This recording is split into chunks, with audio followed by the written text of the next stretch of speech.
आज हम लोग करने वाले हैं एक नया चैप्टर अपनी हिस्ट्री का, and that is Jainism and Buddhism.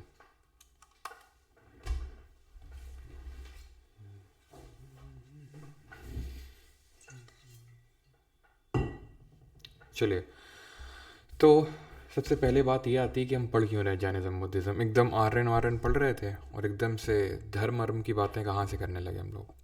तो कारण है उसका, ठीक है। कारण क्या है एक बार मैं चेक कर लेता हूँ। और मैंने हिंदी की पीडीएफ शेयर कर दी है, आपका जो प्राइवेट टेलीग्राम ग्रुप है, ठीक है। जो हिंदी मीडियम के स्टूडेंट्स हैं अपने प्राइवेट टेलीग्राम ग्रुप से एक बार चेक कर लेंगे पीडीएफ।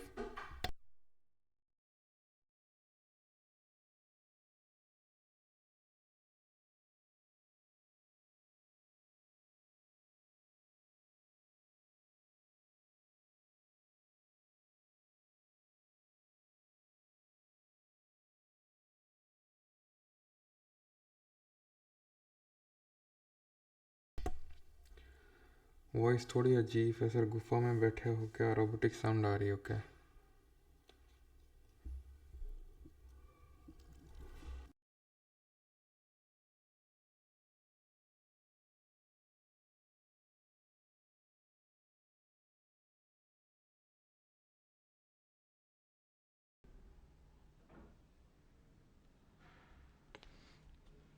अभी प्रॉपर हो गई आई थिंक, ठीक है। अभी कंफर्म कर दो एक बार।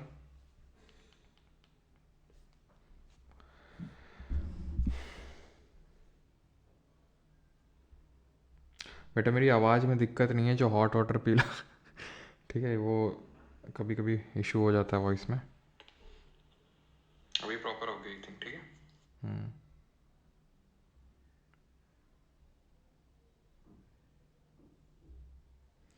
सीडीएस वाले टेस्ट सीरीज़ के लिए कोई ऑफ़र दीजिए। कोई ऑफ़र नहीं है सीडीएस वाली टेस्ट सीरीज़ के लिए। ऑल क्लियर है, ठीक है। रिकॉर्डिंग ऑन है, तो स्टार्ट करते हैं लेक्चर नंबर 4, जो कि हम देखने वाले हैं जैनिज्म एंड बुद्धिज़्म, ठीक है।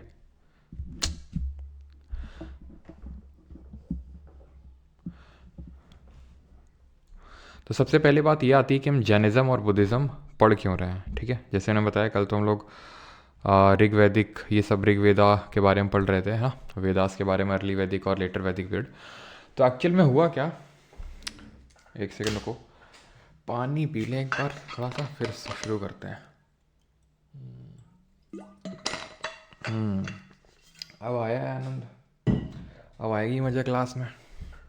देखो हुआ क्या कि हम देख रहे थे अर्ली वैदिक और लेटर वैदिक में थोड़े से अगर हम डिफरेंसेस नोट करें, ठीक है। अर्ली वैदिक और लेटर वैदिक में क्या क्या डिफरेंसेस रिकॉल कर पा रहे हो कि यहाँ पर वुमेन की कंडीशन ठीक थी, ठीक है, यानी सभा वगैरह में पार्टिसिपेट कर पा रही थी। यहाँ पे वो डिटेरियोरेट हो गई, यानी ख़राब हो गई, सभा में उनको पार्टिसिपेट करने का मौका नहीं था। यहाँ पर क्या था, यहाँ पर जो था वर्ण सिस्टम वो बर्थ के बेसिस पे था, अभी रिजिड नहीं हुआ था कि भाई, और हेरिडिटरी भी नहीं हुआ था, ठीक है। और बहुत ज़्यादा, जैसे मैंने बताया कि डिमार्केशंस नहीं आए थे कि भाई जो भी, जैसे फॉर एग्जांपल उपनयन जानते हैं आप में से कितने लोग जानते हैं उपनयन किसको बोलते हैं?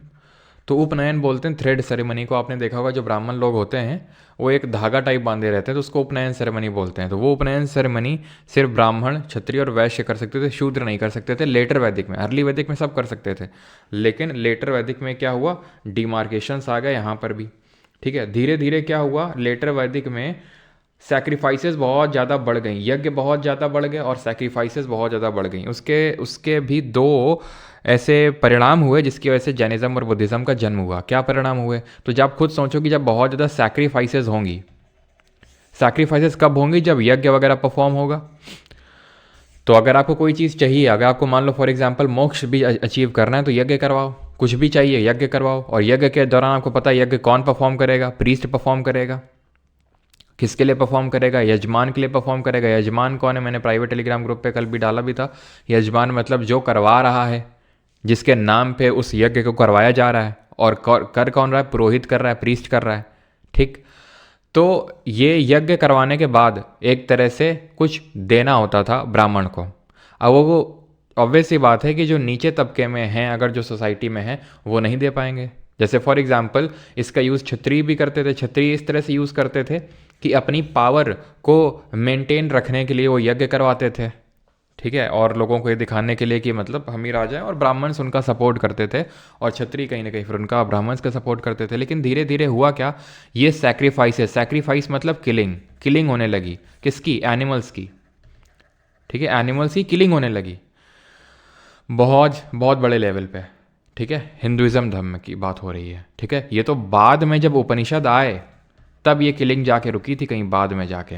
तो ये बहुत ज़्यादा किलिंग हुई। अब जब किलिंग होगी तो एग्रीकल्चर तो फ्लरिश कर नहीं पाएगा ना, क्योंकि भाई अगर आपको जोतना है, खेत वगैरह जोतना है, तो उस समय ऐसे ट्रैक्टर वगैरह तो होते नहीं थे, ऐसे बैल वगैरह का यूज़ करके। प्लस आपको ये जो दूध वगैरह से मिलता है तो ये सब कहाँ से मिलेगा? तो एनिमल्स की जो किलिंग होने लगी, और ये जो यज्ञ परफॉर्म और उसमें बहुत ज़्यादा रिचुअल्स ये सब जो होने लगा, तो उसकी वजह से जो वैश्य और शूद्र क्लास है, जो ये दोनों वर्ण हैं, ठीक है, ये बहुत आहत हुए। ठीक है, वैश्य क्यों हुए? क्योंकि वो ट्रेड कर रहे हैं। ट्रेड में ये सैक्रिफाइसेस, किलिंग, वायलेंस, ये सब अच्छा नहीं होता है ट्रेड के लिए। ठीक है, और साथ ही साथ शूद्र के लिए क्या है कि उनके लिए, जैसे अभी मैंने आपको बताया कि वो यज्ञ परफॉर्म नहीं कर सकते, उपनयन सेरेमनी परफॉर्म नहीं कर सकते हैं, तो कहीं ना कहीं they were looking for a new religion kind of, हम बोल सकते हैं नया होप, है ना, एक वैक्यूम टाइप हम बोल सकते हैं कि यहाँ पर एग्जिस्ट कर रहा था, और वो वैक्यूम को फिल करने का काम किया जैनिज़्म और बुद्धिज़्म। ये दोनों रिलीजन के बारे में इस लेक्चर में जो हम पढ़ने वाले हैं, कंटेम्प्रेरी, कंटेम्प्रेरी का मतलब है, कंटेम्प्रेरी रिलीजन थे, इसका मतलब है कि दोनों ऑलमोस्ट एक टाइम पे ही स्टार्ट हुए थे। एग्जैक्टली इस एक टाइम पे स्टार्ट नहीं हुए, लेकिन ऑलमोस्ट एक टाइम पे स्टार्ट हुए। तो कॉजेज़ क्या हैं ओरिजिन के? एक तो ब्राह्मण्स की डोमिनेशन बढ़ रहा था सोसाइटी में, ठीक, agriculture economy, trade impacted due to ritualistic sacrifices, use of punch marked coins. ठीक है, कॉइन्स धीरे धीरे स्टार्ट होने लगे बाद में, लेटर वैदिक एज के बाद में। तो जब कॉइन्स आते हैं, ठीक है, तो ट्रेड बढ़ेगा, क्योंकि अभी तक तो बार्टर सिस्टम था ना, बार्टर सिस्टम में ट्रेड नहीं हो सकता है। क्योंकि अगर मान लो कि आपको चावल चाहिए, ठीक है, और मेरे पास चावल हैं, ठीक है, और मुझे गेहूँ चाहिए, लेकिन आपके पास गेहूँ नहीं है, ठीक है, तो वो ट्रेड, मतलब ये तो मैं बस एक एग्जाम्पल, एक सिर्फ आपको डाउन पॉइंट बता रहा हूँ बार्टर सिस्टम का, which is double coincidence of want, यानी दोनों साइड से वो वांट होनी चाहिए, तभी वो आपका वो पर्टिकुलर जो एक्सचेंज है वो होगा। और भी बहुत सारे हैं, जैसे कि ये हम इकोनॉमिक्स से पढ़ेंगे, अभी नहीं, कि वेल्थ को कैरी नहीं किया जा सकता, बाकी चीज़ें, ठीक है। तो जब कॉइन्स आएंगे तो ट्रेड बढ़ेगा, और ट्रेड बढ़ेगा तो वैश्य जो क्लास है, जो ट्रेडिंग कम्युनिटी है, वो फ्लरिश करना चाहेगी। ठीक है, तो ये चीज़ है, ठीक है, और फ्लरिश करी भी। Jainism and Buddhism did not attach any importance to existing varna system. अब हिंदुइज्म में क्या था, ब्राह्मणिज्म में, हिंदुइज्म या फिर ब्राह्मणिज्म, इसमें वर्ण सिस्टम, अब जैसे हमने देखा कि अर्ली से लेटर जाते जाते तक वो बहुत ज़्यादा रिजिड हो गया। जैसे एग्जाम्पल मैंने उपनयन सेरेमनी बताई, जैनिज्म बुद्धिज्म में वर्ण सिस्टम का कुछ इस तरह से चक्कर नहीं था। कोई भी जैनिज्म और बुद्धिज्म को अडॉप्ट कर सकता है और सबको इक्वली ट्रीट किया जाएगा। ये फिलॉसफी की वजह से क्या हुआ कि बहुत लोगों ने जैनिज्म और बुद्धिज्म के तरफ रुख किया, और जब रुख की करने लगे तब ब्राह्मणिज्म को डर लगा कि भाई यहाँ पर बहुत ज़्यादा लोग रुख कर रहे हैं, तो अब कुछ ना कुछ तो यहाँ पर जो हमारे लूप होल्स हैं ब्राह्मणिज्म में उसको हटाना पड़ेगा। और वो लूप होल्स हटाए भी गए उपनिषद के थ्रू, कि भाई आप भक्ति मार्ग को भी फॉलो करके मोक्ष को अचीव कर सकते हो, मोक्ष को अटेन कर सकते हो, ज़रूरी नहीं कि आप रिचुअल और सेक्रीफाइसेस परफॉर्म करो। Believed वर्नाज on the basis of the occupation and not by birth, occupation के बेसिस पे होगा। जैनिज्म बिलीव करता था, बुद्धिज्म तो बिल्कुल ही नहीं बिलीव करता था। ठीक है, बिलीव इन नॉन वायलेंस। और जैनिज्म बुद्धिज्म में थोड़े से डिफरेंस भी थे, जैसे कि जैनिज्म जो था, अभी हम देखेंगे, ये ठीक है, गॉड पे थोड़ा बहुत बिलीव रखते थे कि ये कोई डिवाइन फिगर है, थोड़ा बहुत, पूरी तरह से वो भी नहीं। लेकिन बुद्धिज़्म वो भी नहीं करते थे। बुद्धिज़्म बहुत ही kind of realistic type religion था, रियलिस्टिक टाइप की, हमारे जो जीवन की रोज़मर्रा की जो समस्याएं हैं उनसे डील करता है कि भाई हमारे जीवन में दुख क्यों हैं, इच्छाएं हैं तो दुख है, कैसे दुख को ख़त्म किया सकता है। ठीक है, वो ऐसे बहुत ज़्यादा, जैसे कि आप सुनते हैं ब्राह्मणिज्म में भी और भी बाकी रिलीजन्स में, है ना, कि जैसे हिंदुइज़्म हो चाहे इस्लाम हो, दोनों में वही है ना। हिंदुइज़्म में कि स्वर्ग की प्राप्ति होगी, है ना, इस्लाम में की है कि जन्नत मिलेगी, जन्नत में फिर, है ना, तो तो ये सारा है। लेकिन बुद्धिज़्म जो है वो रियल, जो अब इस्लाम को कंपेयर मत करने लगना है यहाँ से, क्योंकि इस्लाम बहुत बाद में आया है, ठीक है, बहुत बाद में आया है। ये ब्राह्मणिज्म, और चलो अभी देखेंगे कि ब्राह्मणिज्म पहले है, फिर जैनिज्म पहले है, फिर बुद्धिज़्म पहले है। ठीक है, तो बिलीफ इन नॉन वायलेंस, यानी कि ये नॉन वायलेंस में बिलीव कर रखते थे। बोथ रिलीजन बिलीव्ड इन अहिंसा, ठीक है, यानी कि अहिंसा में बिलीव रखते थे, वही नॉन वायलेंस ही होता है। और महावीर और बुद्ध दोनों लोग क्षत्रिय थे। तो बात ये आती है कि क्षत्रिय क्यों ये नया धर्म बना रहे हैं। क्षत्रिय तो अभी हमने देखा था ना कि वो तो टॉप 2 वर्ण में आ रहे थे, ब्राह्मण और क्षत्रिय, तो फिर इन्होंने नया रिलीजन क्यों बनाया? बिकॉज कहीं ना कहीं ये हिस्टोरियंस मानते हैं कि क्षत्रिय भी ब्राह्मणिकल जो डोमिनेशन बढ़ रहा था धीरे धीरे, उससे परेशान हो गए थे। बाकी वैश्य और शूद्र के पास इतनी पावर नहीं थी कि वो रिबेल करके कुछ नया बना सकें, नया रिलीजन। लेकिन क्षत्रिय, क्योंकि ये रूलर्स थे, ठीक है, किंग्स थे, तो अभी हम देखेंगे महावीर और बुद्ध किंग्स के बेटे थे, ठीक है। तो इन लोगों के पास ये पावर थी, ठीक है, इनके पास वो चीज़ थी कि हाँ ये रिबेल करके एक नया रिलीजन इन्होंने सेटअप किया, ठीक है। तो हम स्टार्ट करते हैं जैनिज़्म के साथ। आई होप ये जो बेसिक्स हैं आपको समझ में आए होंगे कि क्यों ये जैनिज़्म और बुद्धिज़्म का जन्म होता है एट द फर्स्ट प्लेस, ठीक है। जन्म का मेन कारण था ये जो ब्राह्मणिकल डोमिनेशन बढ़ रहा था, तो जो मोस्टली वैश्य और शूद्र हैं, they were looking for a new religion, ठीक। हेलो सर, हिंदी में भी पढ़ाओ। हिंदी की पीडीएफ डाल दी है और ये हिंदी में ही बोल रहे हैं, और जितना हिंदी है उतना ही हिंदी हो पाएगा, उससे ज़्यादा नहीं हो पाएगा। पीडीएफ भी इसीलिए शेयर कर देते हैं, पीडीएफ साथ में खोल लीजिए, और जो भी टर्म आपको लगता है कि यार ये चीज़ नहीं है तो वो समझ लीजिए। इतना भी अगर आप अंग्रेजी नहीं समझ में आ रहे हैं, जैनिज़्म बुद्धिज़्म नहीं समझ पा रहे हैं, तो फिर देख लीजिए अपने हिसाब से ना।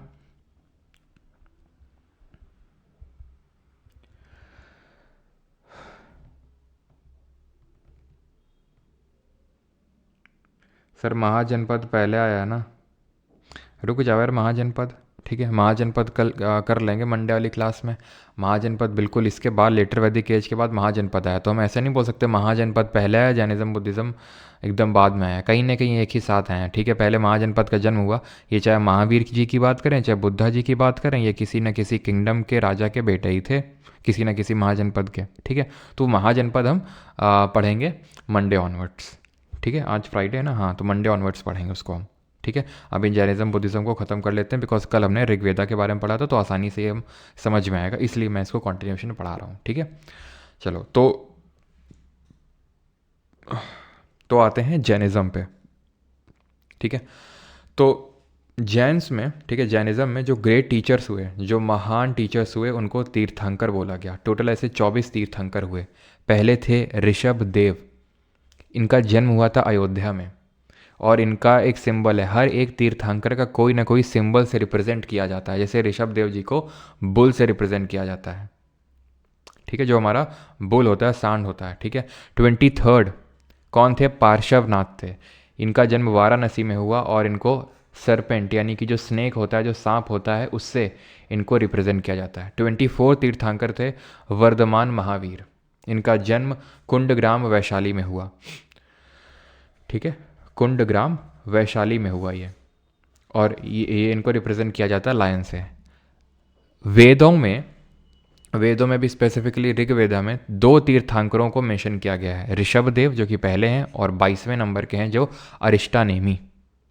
इसीलिए जैन्स बोलते हैं कि भाई हमारा जो धर्म जैन है वो सबसे पुराना है, हिंदुइज्म से भी पुराना है। क्यों? क्योंकि अगर वेदों में ये मेंशन्ड हैं, वेदों में लिखा हुआ है जैसे ऋषभ देव का नाम जो पहले तीर्थंकर थे, तो मतलब है कि ऋषभ देव इससे बहुत पहले आए होंगे, तभी तो वेदों में इनका नाम मेंशन्ड है।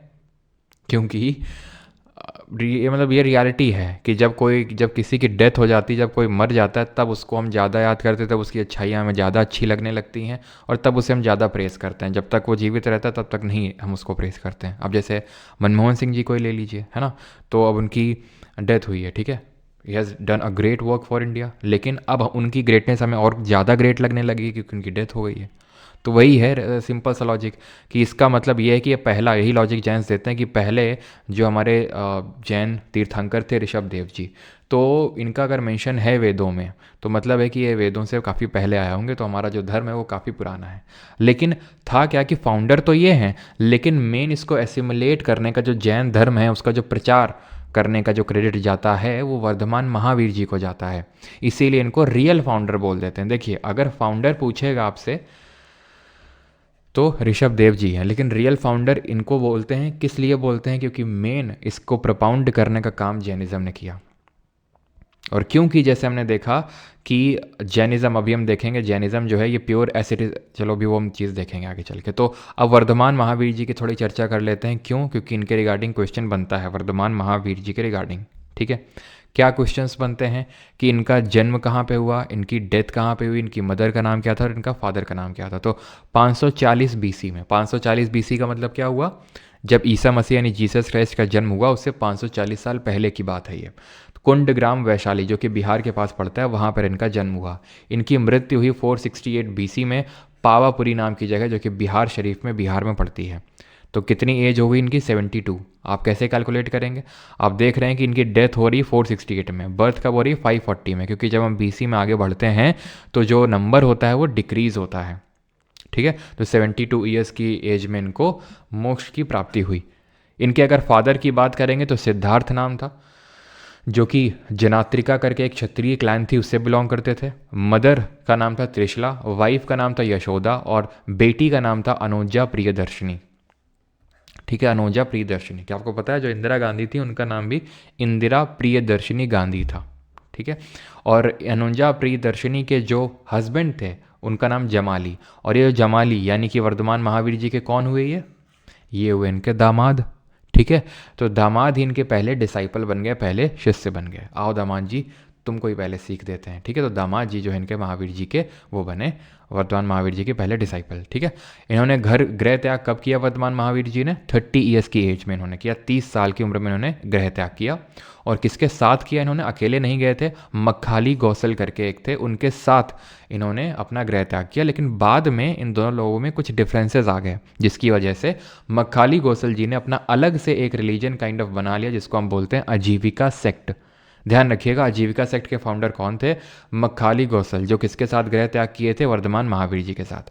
इनको यानी महावीर जी को कैवल्य यानी कि जिसको एनलाइटनमेंट, यानी एनलाइटनमेंट का मतलब होता है ज्ञान प्राप्ति। जैसे आप बैठे रहो बैठे रहो बैठे रहो, एकदम से आपको कुछ रियलाइज़ हो कि यार ये जीवन तो सब फालतू है, मोह माया है, तो वो उसको हम बोलेंगे एनलाइटन हो गए आप। ठीक है, तो उसको हम बोलेंगे कि आपको ज्ञान की प्राप्ति हो गई। और उसको जैनिज़्म में एक टर्म होता है जिसको हम बोलते हैं कैवल्य।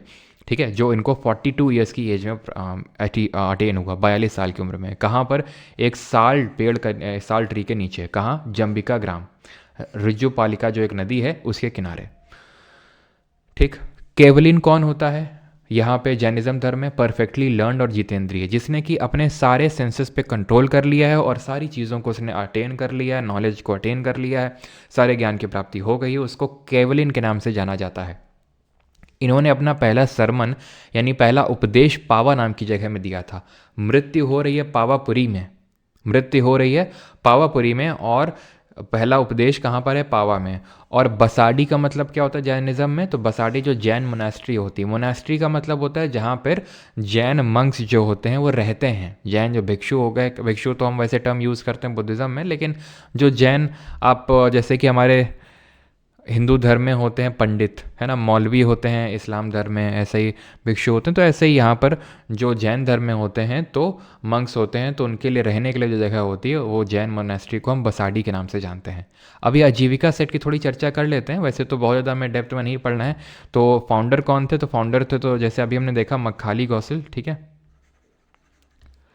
और ये जो है आजीविका सेक्ट, ये फेटलिज्म में बिलीव करते थे। एक्सट्रीम फेटलिज्म यानी कि हर चीज़ फेट पे, यानी कि हर चीज़ नियति पे निर्धारित है, यानी हर चीज़ वही होगा जो आपके फेट में लिखा हुआ है। मतलब कि एक्सट्रीम फॉर्म ऑफ फेटलिज्म पे बिलीव करते थे, plus extreme form of asceticism पे बिलीव करते थे कि सब कुछ छोड़ दो। और एकदम एसेटिज्म का मतलब ये होता है कि आपने हर चीज़ का त्याग कर दिया, हर चीज़ आपने त्याग कर दी, आप एक्सट्रीम फॉर्म ऑफ लाइफ जी रहे हो। यही same form of extreme form of जो लाइफ है ये जैन धर्म में भी बताई गई है। यही सेम चीज़ जो है जैन धर्म में बताई गई है, और extreme form of non violence बताया गया है कि किसी को भी बिल्कुल भी मारना नहीं है। ठीक है, तो इसी वजह से आप देखेंगे कि बहुत सारे जो जैन्स हैं, आज आप में से काफ़ी लोग होंगे यहाँ पे जो लेक्चर देख रहे हैं जो जैन धर्म से बिलोंग करते होंगे, तो जो जैन लोग होते हैं बहुत ही वेल ऑफ होते हैं। वेल ऑफ से मतलब है कि बहुत ही रिच होते हैं, पैसे वाले होते हैं। ठीक है, सारे नहीं होंगे लेकिन मेजॉरिटी होते हैं, मेजॉरिटी होते हैं। क्यों, क्योंकि ये जो धर्म अपनाने वाले मोस्टली कौन थे, वैश्य कम्युनिटी से बिलोंग करते थे, यानी जो ट्रेडिंग कम्युनिटी से बिलोंग करते थे, जो बिजनेस कर रहे थे। और बिजनेस कम्युनिटी वैसे ही मोस्टली रिच होते हैं, तो इसी वजह से आप देखेंगे काफ़ी सारे जो हमारे जैन कम्युनिटी के लोग होते हैं वो वेल ऑफ होते हैं बहुत अच्छे से। ठीक है, क्योंकि इसमें एक्सट्रीम फॉर्म ऑफ लाइफ है और इसमें आपका बिल्कुल भी, यहाँ तक कि ये बोलते हैं एग्रीकल्चर तक में भी नहीं, एग्रीकल्चर तक मतलब इन लोगों ने इतना तक फॉर्म ऑफ एक्सट्रीम वो बताया था कि एग्रीकल्चर जब आप करोगे तो उसमें जो छोटे छोटे हमारे जीव जंतु हैं वो मर जाएंगे। जैसे आप मान लो कि जब आप एग्रीकल्चर कर रहे हो तब, तो ये भी बहुत ज़्यादा नहीं प्रैक्टिस करना है। ठीक है, तो जैन धर्म में मोक्ष प्राप्ति करने के लिए त्रिरत्न बताए गए हैं, 3 रत्न। ये त्रिरत्न क्या है? KFC, right knowledge, right faith और राइट कंडक्ट, जिसको कि जैन धर्म में बोला जाता है साम्यक जन, यानी कि साम्यक जानना, यानी कि सही नॉलेज होना चाहिए आपका सही चीज़ का, सही आपका साम्यक दर्शन होना चाहिए, सही चीज़ों में का फेथ होना चाहिए, और साम्यक चरित्र यानी आपका जो कंडक्ट है वो सही होना चाहिए। 5 प्रिंसिपल्स ऑफ लिविंग क्या है, यानी कि जिनको अनुव्रत बोला जाता है, कि आपको क्या क्या चीज़ें फॉलो करनी है। अहिंसा, यानी कि आपको वॉयलेंस नहीं करना है। सत्य, सिर्फ आपको सच बोलना है, कोई चीज़ आपको चोरी नहीं करनी है। ब्रह्मचर्य को फॉलो करना है। और अपारिग्रह, ब्रह्मचर्य आई थिंक आप जानते होंगे, जैसे कि हम लोगों ने कल देखा था, हमारे आश्रम होते हैं। आश्रम मतलब जो 4 फेजेस ऑफ लाइफ होते हैं उसमें सबसे पहला आता है ब्रह्मचर्य, कि हमें अपनी जो सेक्सुअल एनर्जी है उसको कंजर्व करके रखना है, और जो लाइफ में जो हमारा गोल है वो अचीव करना है, वो पहले अचीव करना है। देन हमें गृहस्थ की ओर बढ़ना है, देन वनप्रस्थ करना है, देन हमें संन्यास ले लेना है। ठीक है, क्लियर है यहाँ तक? और एक चीज़ ध्यान रखिएगा कि जो जैन और बुद्धिज़्म रिलीजन हैं, ठीक है, जैनिज़्म और बुद्धिज़्म, इनको हम हीट्रोडॉक्स सेक्ट बोलते हैं। हीट्रोडॉक्स सेक्ट का मतलब होता है कि जैसे हमने देखा था ऑर्थोडॉक्स सेक्ट, कल देखा था, जो वेदों में बिलीव करते हैं, जो डिफरेंट स्कूल्स ऑफ फिलॉसफी हमने पढ़े थे, तो वो होते हैं हमारे ऑर्थोडॉक्स स्कूल ऑफ थॉट्स, ये होते हैं हीट्रोडॉक्स।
सॉरी गाइस, थोड़ा सा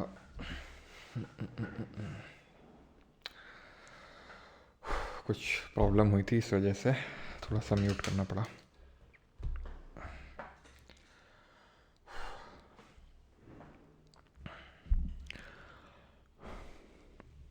ठीक है, तो हीट्रोडॉक्स सेक्ट होते हैं। हीट्रोडॉक्स का मतलब होता है जो एग्जिस्टिंग रिलीजन को चैलेंज करें। ठीक है, जो उसको फॉलो करें उनको ऑर्थोडॉक्स स्कूल ऑफ थॉट बोलते हैं, जो चैलेंज करें उनको हीट्रोडॉक्स बोलते हैं, और हिंदी में इनको श्रमणा बोलते हैं। ठीक है, श्रमण का मतलब होता है जो हीट्रोडॉक्स सेक्ट होते हैं, जो ऑनगोइंग रिलीजन को, जो चल रहा है रिलीजन धर्म को फॉलो नहीं करते हैं। ठीक है, चलो तो अभी आते हैं जैन, ये आपने देख लिया कि जैन फिलॉसफी में त्रिरत्न क्या होते हैं और ये अनुव्रत क्या होते हैं। तो त्रिरत्न आप समझ गए, KFC, ठीक है, और जो 5 वोज हैं ये थोड़ा सा ध्यान में रखना है ना, ये आपसे पूछ लेता है जो ये त्रिरत्न है कि त्रिरत्न में क्या क्या आते हैं, ठीक है। बाकी ये थोड़ा सा रटना नहीं है, बस थोड़ा देख के रखना है इसको। अब आते हैं ये क्या है, तो ये है फिलॉसफी ऑफ अनेकांतवाद, ठीक है। अनेकांतवाद की फिलॉसफी क्या बोलती है?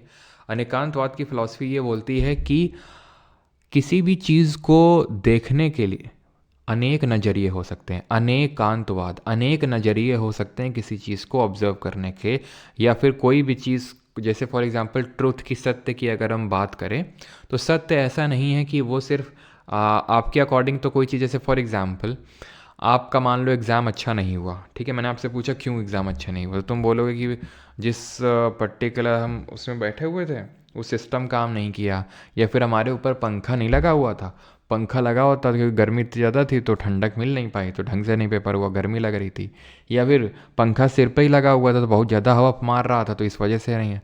ऐसा हुआ कि मतलब थोड़ा सा 5 मिनट कम सो पाए थे पेपर वाले दिन तो इसलिए, तो ये सारी चीज़ें, ठीक है।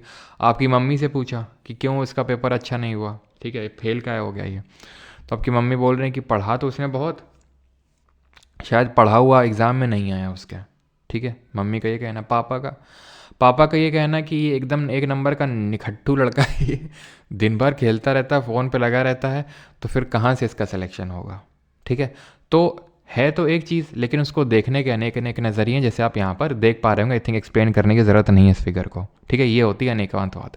प्लस अनेकांतवाद की जो फिलॉसफी है वो ये भी बोलती है कि जो भी नॉन लिविंग थिंग्स हैं, ठीक है, नॉन लिविंग जो थिंग्स हैं जिनमें कि हमें लगता है, जैसे फॉर एग्जांपल मान लो कि मेरा फ़ोन है, मेरा लैपटॉप है, ठीक है, ये क्या है, ये नॉन लिविंग थिंग्स हैं, इनमें भी कहीं ना कहीं क्या होता है, इनमें भी सोल होता है, ये जैन धर्म का मानना है, ठीक है। अनेकांतवाद की फिलॉसफी तो ये बोलती है कि एक चीज़ को देखने के अनेक नज़रिए हैं, और जो हमारे नॉन लिविंग थिंग्स हैं उनमें भी सोल होता है, उनमें भी आत्मन होता है, ठीक है।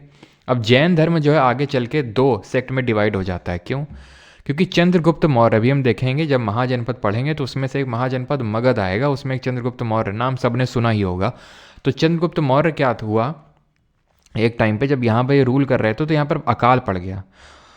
अब अकाल पड़ गया तो इन्होंने जैन धर्म को अपनाया, और जैन धर्म में क्या है कि एक्सट्रीम फॉर्म ऑफ एसेटिज्म है। एक्सट्रीम फॉर्म ऑफ एसेटिज्म से, जैसे मैंने अभी मतलब बताया, एसेटिज्म और पेनेस की मतलब आप बिल्कुल कपड़े मत पहनो और बहुत ही कम चीज़ों पे सर्वाइव करो, कोई मटेरियलिस्टिक गोल मत रखो, तो इन सब चीज़ों बिलीव करता है। तो इनको लगा कि अगर हम जैन धर्म अपनाएंगे, हमारी जनता भी जैन धर्म अपनाएंगे, तो उसकी वजह से क्या है कि जो रिसोर्सेज की कमी है वो फुलफिल हो जाएगी, ठीक है, और उसमें सब लोग जी लेंगे। तो चंद्रगुप्त मौर्य जो है यहाँ पर विंध्यास को क्रॉस करके यहाँ एक कर्नाटक में जगह पड़ती है जिसको बोलते हैं श्रवण बेलगोला, यहाँ पर चले गए, और इनके एक शिष्य मतलब इनके साथ में ही थे भद्रबाहु, वो भी चले गए।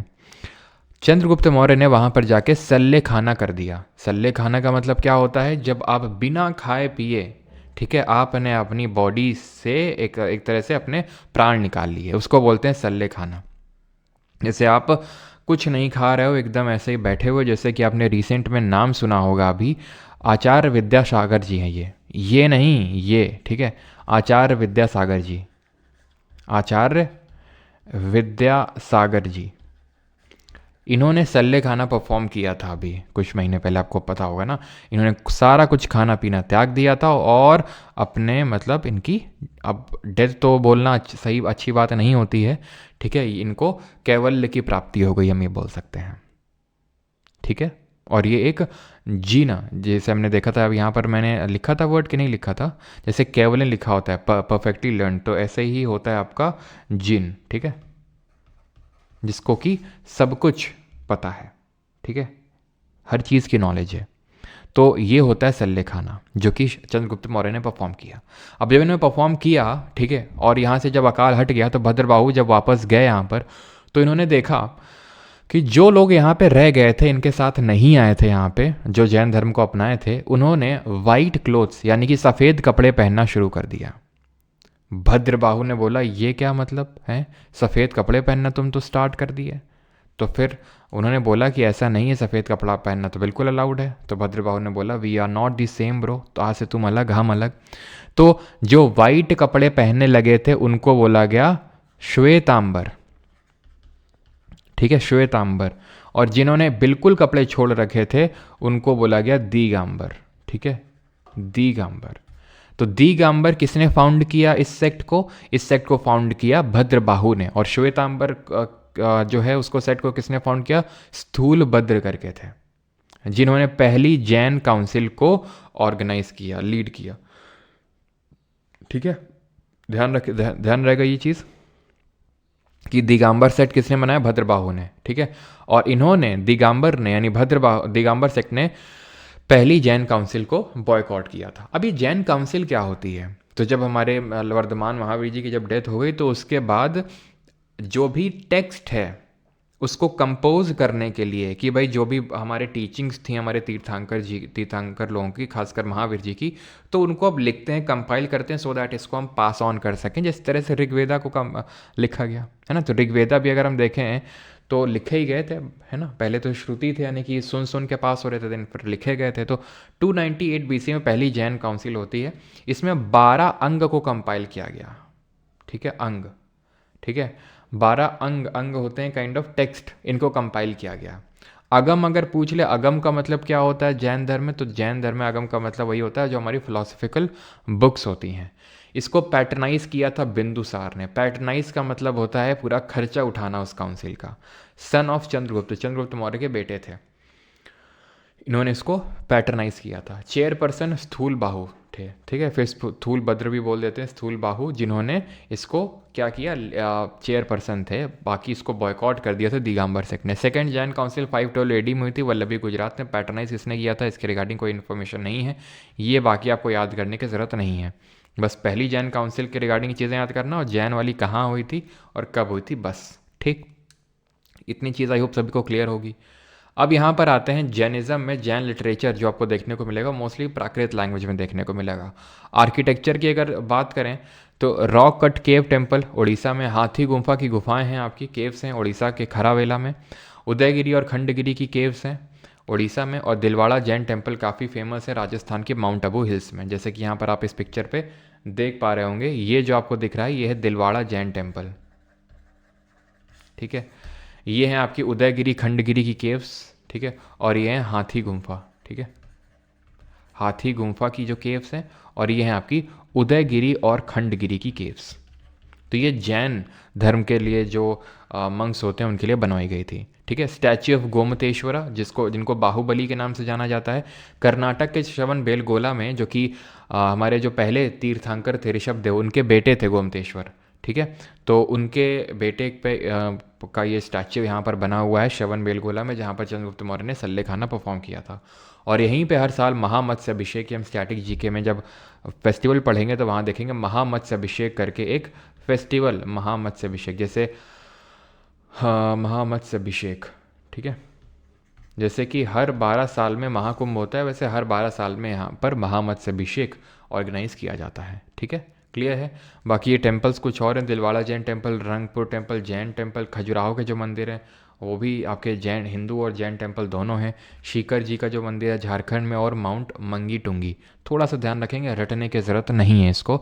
दिलवाड़ा जैन तो रटने की ज़रूरत है, जिसको वास्तुपाल ब्रदर्स ने बनवाया था। और खजुराहो ध्यान रखना, दिलवाड़ा जैन और खजुराहो, बाकी आपको रटने की ज़रूरत नहीं, बस देख लो यहाँ पर। ठीक है, बाकी केव्स वगैरह तो मैंने आपको दिखा दी हैं। एलोरा की केव्स जो महाराष्ट्र में है, अजंता एलोरा की गुफाएं आपने सुनी होंगी। तो जो अजंता की केव्स हैं वो तो बुद्धिस्ट केव्स हैं, लेकिन एलोरा की यहाँ पर आपको जैन केव्स भी हैं, यहाँ पर बुद्धिस्ट केव्स भी हैं, और हिंदुइज्म के लिए भी यहाँ पर केव्स बनी हुई हैं। कहाँ पर? एलोरा में। जैन, बुद्धिज़्म और हिंदुइज्म तीनों की है यहाँ पर। ठीक, अब आते हैं कि इसको पैटर्नाइज किसने किया था। पैटर्नाइज का मतलब ये होता है कि धर्म को अपनाया किस बड़े रूलर ने था। चंद्रगुप्त मौर्य ने इसको अपनाया था, और बिंबिसार ने जैनिज्म और आजीविका सेक्ट को भी थोड़ा बहुत अपनाया था। ठीक है, ये आपका बिंदुसार होगा। ठीक है, बिंबिसार नहीं होगा, ये बिंबिसार अलग थे। बिंबिसार जो थे वो महावीर, वर्धमान महावीर और बुद्धा के कंटेम्प्रेरी थे। कंटेम्प्रेरी का मतलब होता है समकालीन। जैसे फॉर एग्जांपल मैं और आप सभी लोग क्या हैं? कंटेम्प्रेरी हैं, मतलब एक टाइम पे हम लोग रह रहे हैं। जैसे अगर मैं बोलूँ हम लोग हैं, ठीक है, और हम अगर कंपेयर करें हम लोग और मान लो गांधी जी, तो क्या हम कंटेम्प्रेरी थे क्या? हम लोग कंटेम्प्रेरी नहीं। गांधी जी तो बहुत पहले आए थे, ठीक है, वो उनकी डेथ वगैरह सब कुछ हो गई, हम अभी जी रहे हैं। हमसे आज से मान लो 100 साल बाद जो जनरेशन का जन्म होगा, क्या वो हमारे कंटेम्प्रेरी होंगे? नहीं। आज जो हम लोग सब एक साथ जो जी रहे हैं वो हम आपस में कंटेम्प्रेरी होंगे। तो बिंदुसार और बिंबिसार अलग अलग रूलर्स हैं। ये आप जब महाजनपद पढ़ेंगे तो क्लियरली आपको डिफरेंस पता चल जाएगा। अभी नहीं समझ में आ रहा, कन्फ्यूजन हो रहा, बना रहने दीजिए कन्फ्यूजन को, महाजनपद में क्लियर हो जाएगा, ठीक। अब आते हैं बुद्धिज़्म पे। जैनिज़्म में किसी का कोई डाउट हो तो प्लीज़ कंफर्म कर दीजिए। जैनिज़्म उतना बड़ा नहीं है जितना कि बुद्धिज़्म है। बुद्धिज़्म में थोड़ी सी ज़्यादा चीज़ें हैं, जैसे स्तूपा वगैरह, ये सारी चीज़ें उसमें ज़्यादा हैं, ठीक है।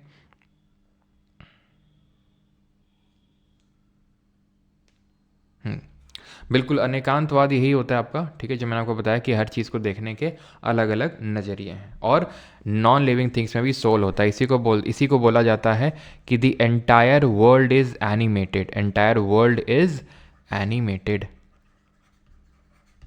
ठीक है, ये चीज़ ध्यान रखना है आपको। Do Jainism believe in God, ये मैंने आपको अभी बताई है कि जो जैन्स होते थे वो थोड़ा बहुत एक डिवाइन फिगर पे बिलीव करते थे, लेकिन बुद्धिज़्म तो बिल्कुल ही नहीं बिलीव नहीं करते थे, ठीक है। चलो, सभी लोग अपनी आइज़ को थोड़ा सा ब्लिंक कर लेंगे और थोड़ा सा दूर देखेंगे, ठीक है, अपनी स्क्रीन से आइज़ हटाकर थोड़ा दूर देखेंगे और अपनी गर्दन घुमाएंगे और एक डीप ब्रीथ लेके फिर हम स्टार्ट करते हैं, ठीक है। आइज़ को ब्लिंक करेंगे, थोड़ा सा, थोड़ा घुमा लो आइज़ को, ठीक है। अब ये सारी चीज़ें हो सकता है फालतू लगें, लेकिन यार ओवर द टाइम मैंने रियलाइज़ किया है कि अगर आप डेली बेसिस पे थोड़ा थोड़ा करते रहोगे तो आपकी आंखें सुरक्षित रहेंगी, है ना। जान है तो जहान है, नहीं तो धीरे धीरे फिर रिवर्सिबल तो होता नहीं है चेंज, बहुत ही रेयर केस में रिवर्सिबल होता है ना। तो इससे अच्छा है कि अभी हम लेते रहें प्रिकॉशंस, ठीक है। नेक वगैरह पेन तो ठीक भी हो जाएगा, लेकिन जो आँखों का विजन जाता है वो बहुत ही कम ही वापस आता है, ठीक है।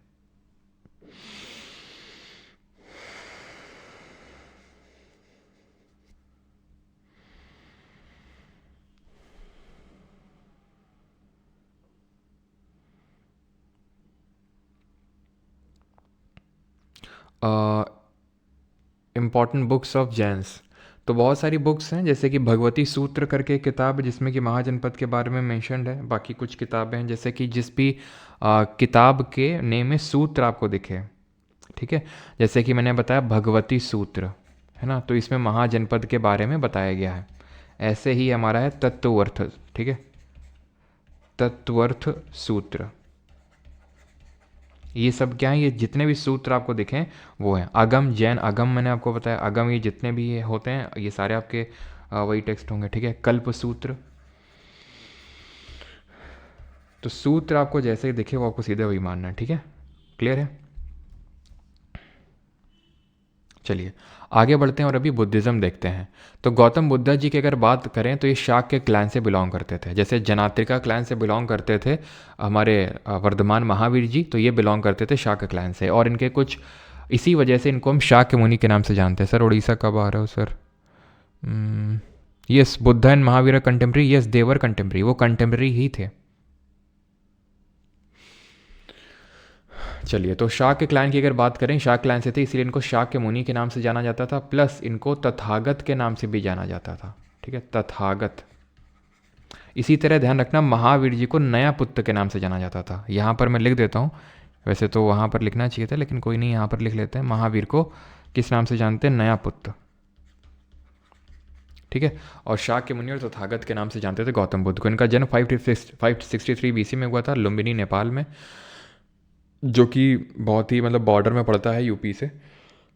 इसीलिए बुद्धिज़्म मतलब जो इंडिया है उसको बहुत सारे धर्मों का बर्थ प्लेस माना गया है। हिंदुइज़्म का तो है ही है, बुद्धिज़्म, जैनिज़्म, सिखिज़्म, इन चार धर्मों का मतलब बर्थ प्लेस माना जाता है इंडिया। डेथ कब होती है? 483 BC में। ज़रा बताइए कितने साल रहे होंगे गौतम बुद्ध जी? कुशीनगर या फिर कुशीनारा भी आपको कहीं कहीं देखने को मिलेगा, तो वहाँ पर इनकी डेथ हुई थी। इनके बचपन का नाम वही था जो वर्धमान महावीर जी के फादर का नाम था, सिद्धार्थ। इनके फादर का नाम सुद्धोधन था, मदर का नाम महामाया था, ठीक है। महामाया जो ध्यान रखना, इनकी जो मदर थी, माया नाम से भी इनको बोला जाता है, कोलिया ट्राइब से बिलोंग करती थी, ठीक है, कोलिया ट्राइब थी उससे। ये चीज़ ध्यान रखेंगे। इनकी स्टेप मदर कौन थी, यानी कि मौसी एक तरह से, तो महाप्रजापति गौतमी, और ये इनकी पहली भिक्षुनी भी बनी, यानी जिसने पहली ऐसी फीमेल जिसने बुद्धिज़्म को अडॉप्ट किया। वाइफ्स थी यशोधरा, उनकी वाइफ थी महावीर जी की यशोदा, इनकी है यशोधरा। इनके बेटे का नाम था राहुल और इन्होंने गृह त्याग 29 साल की उम्र में किया था। वहीं वर्धमान महावीर जी ने अपना जो गृह त्याग किया था वो 30 साल की उम्र में किया था। इनके पहले टीचर का नाम था अलरा कलमा, दूसरे टीचर थे उद्रकाम पुत्र। एनलाइटनमेंट मिला था इनको, ज्ञान की प्राप्ति, जिसको निर्वाण बोला जाता है। बुद्ध धर्म में निर्वाण बोला जाता है इसको। जैसे वहाँ हम कैवल्य बोल रहे थे कि कैवल्य की प्राप्ति हुई, वैसे यहाँ पर निर्वाण बोला जाता है। उरुवेला बोध गया में बोधि ट्री के नीचे, ये बोधि जो ट्री था ये एक पीपल का पेड़ था ये, ठीक है, पीपल का पेड़ था। तो इन्होंने काफ़ी अपना जो इन्होंने लाइफ है और कितने दिनों तक 49 डेज तक इन्होंने कॉन्टिन्यूस मेडिटेशन जब किया, क्योंकि काफ़ी भटकते रहे, ठीक है। ये माना जाता है कि जब ये गृह त्याग करके आए, ठीक है, तो गौतम बुद्ध जी जो हैं, इन्होंने एक्चुअल में था क्या कि जब ये घर से, मतलब इसके पीछे मैं जा नहीं रहा हूँ जहाँ से क्वेश्चन बनता नहीं है कोई एग्ज़ाम में, कि जब इन्होंने गृह त्याग किया तो इन्होंने एक बूढ़े आदमी को देखा, ठीक है, एक काइंड ऑफ जो जिसकी डेथ हो रही थी, एक जिसको बहुत ज़्यादा मतलब डिजीज़ हो रखी थी, ठीक है, वो पीड़ा में था। तो ये सब देख के इनको जो है ये चीज़ की अनुभूति हुई कि भाई ये मतलब मुझे भी फेस करना पड़ेगा क्या, इन सब से मुझे भी, यानी कि मुझे भी क्या ओल्ड एज से गुजरना पड़ेगा क्या। तो ये सारे जब क्वेश्चन आए तो इन्होंने गृह त्याग किया, काफ़ी टाइम तक घूमते रहे, लेकिन बाद में बोधि ट्री के नीचे 49 डेज़ के बाद मेडिटेशन करने के बाद इनको निर्वाण अटेन हुआ, यानी कि जिसको ज्ञान प्राप्ति बोलते हैं। किस रिवर के किनारे, निरंजना, उनको रिज्जू पालिका रिवर के किनारे हुआ था वर्धमान महावीर जी को, इनको निरंजना नदी के किनारे। और इनका जो पहला सरमन है, जो पहला उपदेश इन्होंने दिया था सारनाथ वाराणसी में, उन्होंने दिया था पावा में, इन्होंने दिया था सारनाथ वाराणसी में।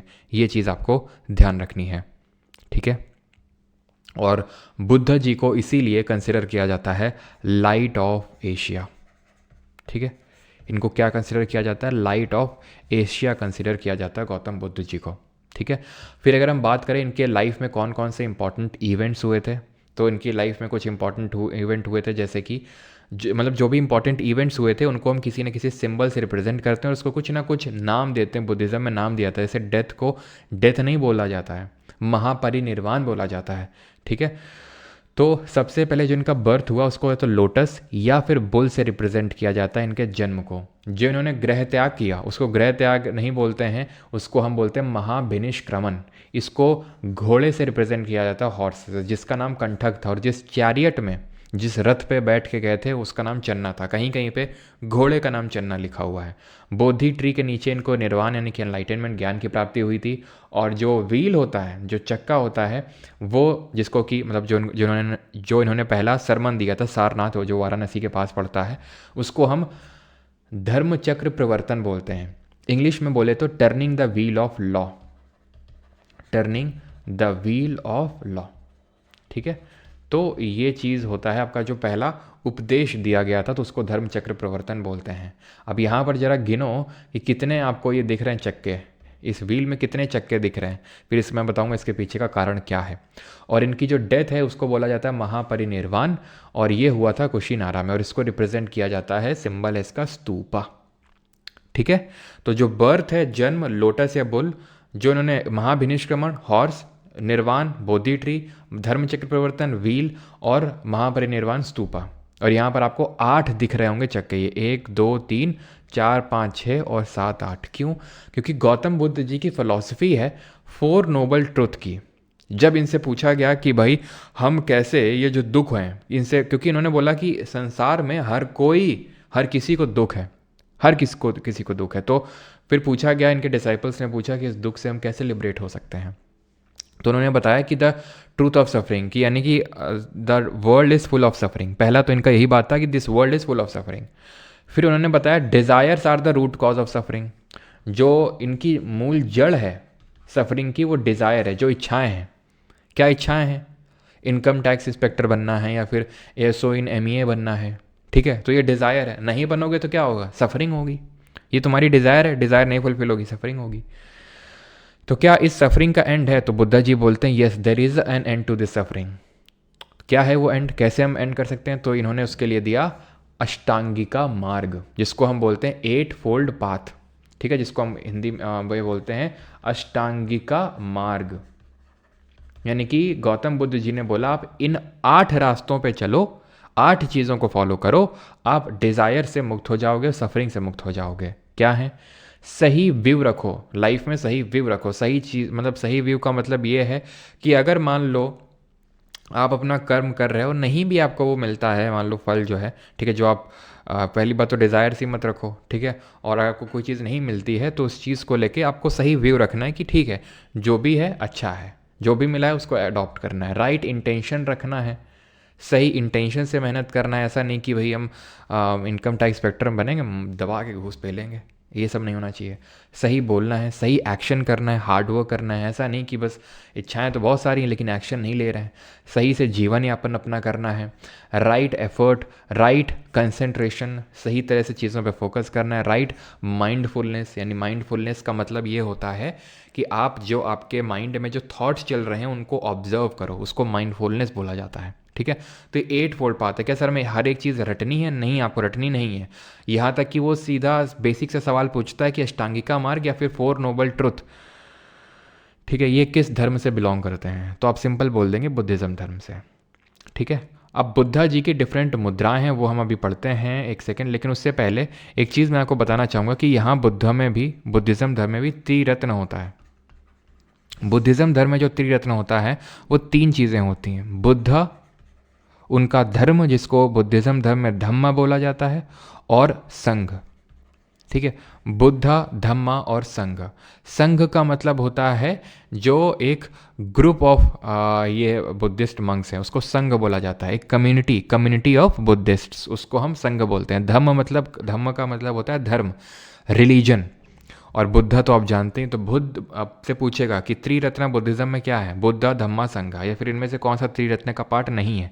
जैसे जैनिज़्म में अगर हम बात करें तो राइट नॉलेज, राइट फेथ और राइट कंडक्ट, KFC, वहाँ पे त्रिरत्न अलग था, ठीक। डिफरेंट मुद्राएं, ये मुद्राएं डिफरेंट जो है, मैं SSC वाले बच्चों को उतना तो ज़्यादा नहीं बोलूँगा कि आपको रटना है, क्योंकि SSC में तो मैंने कभी क्वेश्चन इससे नहीं देखा।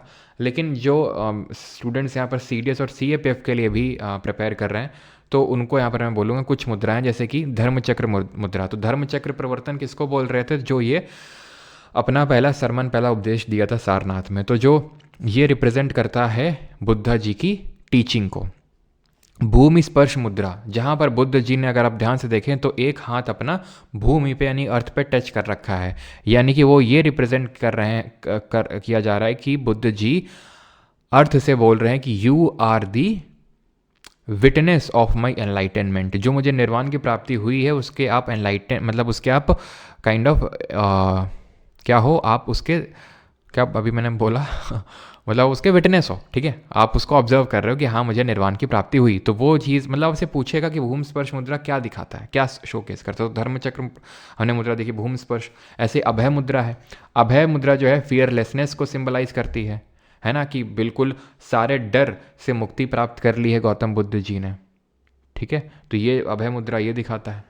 और मुद्रा में पूछ भी सकता है, जैसे कि इसमें दोनों हाथ इनके चेस्ट की तरफ है, इसमें एक हाथ अर्थ में टच्ड है, इसमें एक हाथ तो ऊपर की तरफ है और एक हाथ इनके लैप में रखा हुआ है, ठीक है। तो ये मुद्राएं हैं। ध्यान मुद्रा तो ऑब्वियस आप देख सकते हैं, ठीक है। यहाँ पर इनका दोनों चेस्ट में है, तो यहाँ दोनों लैप में है ना। जब हम ध्यान लगाते हैं, हम लोग डेली जब सुबह मेडिटेशन करते हैं, तो मैंने आपको बताया था शुरू में, या तो आप अपने दोनों हाथों को लैप्स मतलब यहाँ पर रख लो, है ना, जो हमारे घुटने होते हैं वहाँ पे, या तो आप इस तरह से, जिस तरह से यहाँ पर गौतम बुद्ध जी को डिनोट किया गया है। तो मेडिटेशन है ना, meditation signifies contemplation of an inner peace. तो अब 4-5 बार, ये क्या है, ये जेनरोसिटी को दिखाता है ना, दया को दिखाता है, जिसमें कि राइट हैंड रखा हुआ है, लेफ्ट हैंड रेस्ड है। यहाँ पर लेफ्ट हैंड रखा हुआ है, राइट हैंड रेस्ड है, ठीक है। और ये है आपका वितर्क मुद्रा, जिसमें कि इनका आप देख सकते हैं, जो हम ध्यान लगाते हैं तो हमारी जो पहली उंगली होती है, 4 फिंगर, और जो हमारा थंब होता है वो आपस में ऐसे जुड़े होते हैं, है ना। तो व्हील ऑफ लॉ। वैसे आप ये 5 भी याद करोगे ना, चल जाएगा आपको आराम से काम, ठीक है। तो ध्यान रखना, जैसे पूछेगा अभय मुद्रा क्या दिखाता है, तो फियरलेसनेस। वरद मुद्रा क्या दिखाता है, जेनरोसिटी दिखाता है, ठीक। आगे बढ़ते हैं और अब हम देखते हैं कि जिस तरह से जैन में काउंसिल हुई थी, वैसे क्या बुद्धिज़्म धर्म में भी काउंसिल हुई? बिल्कुल।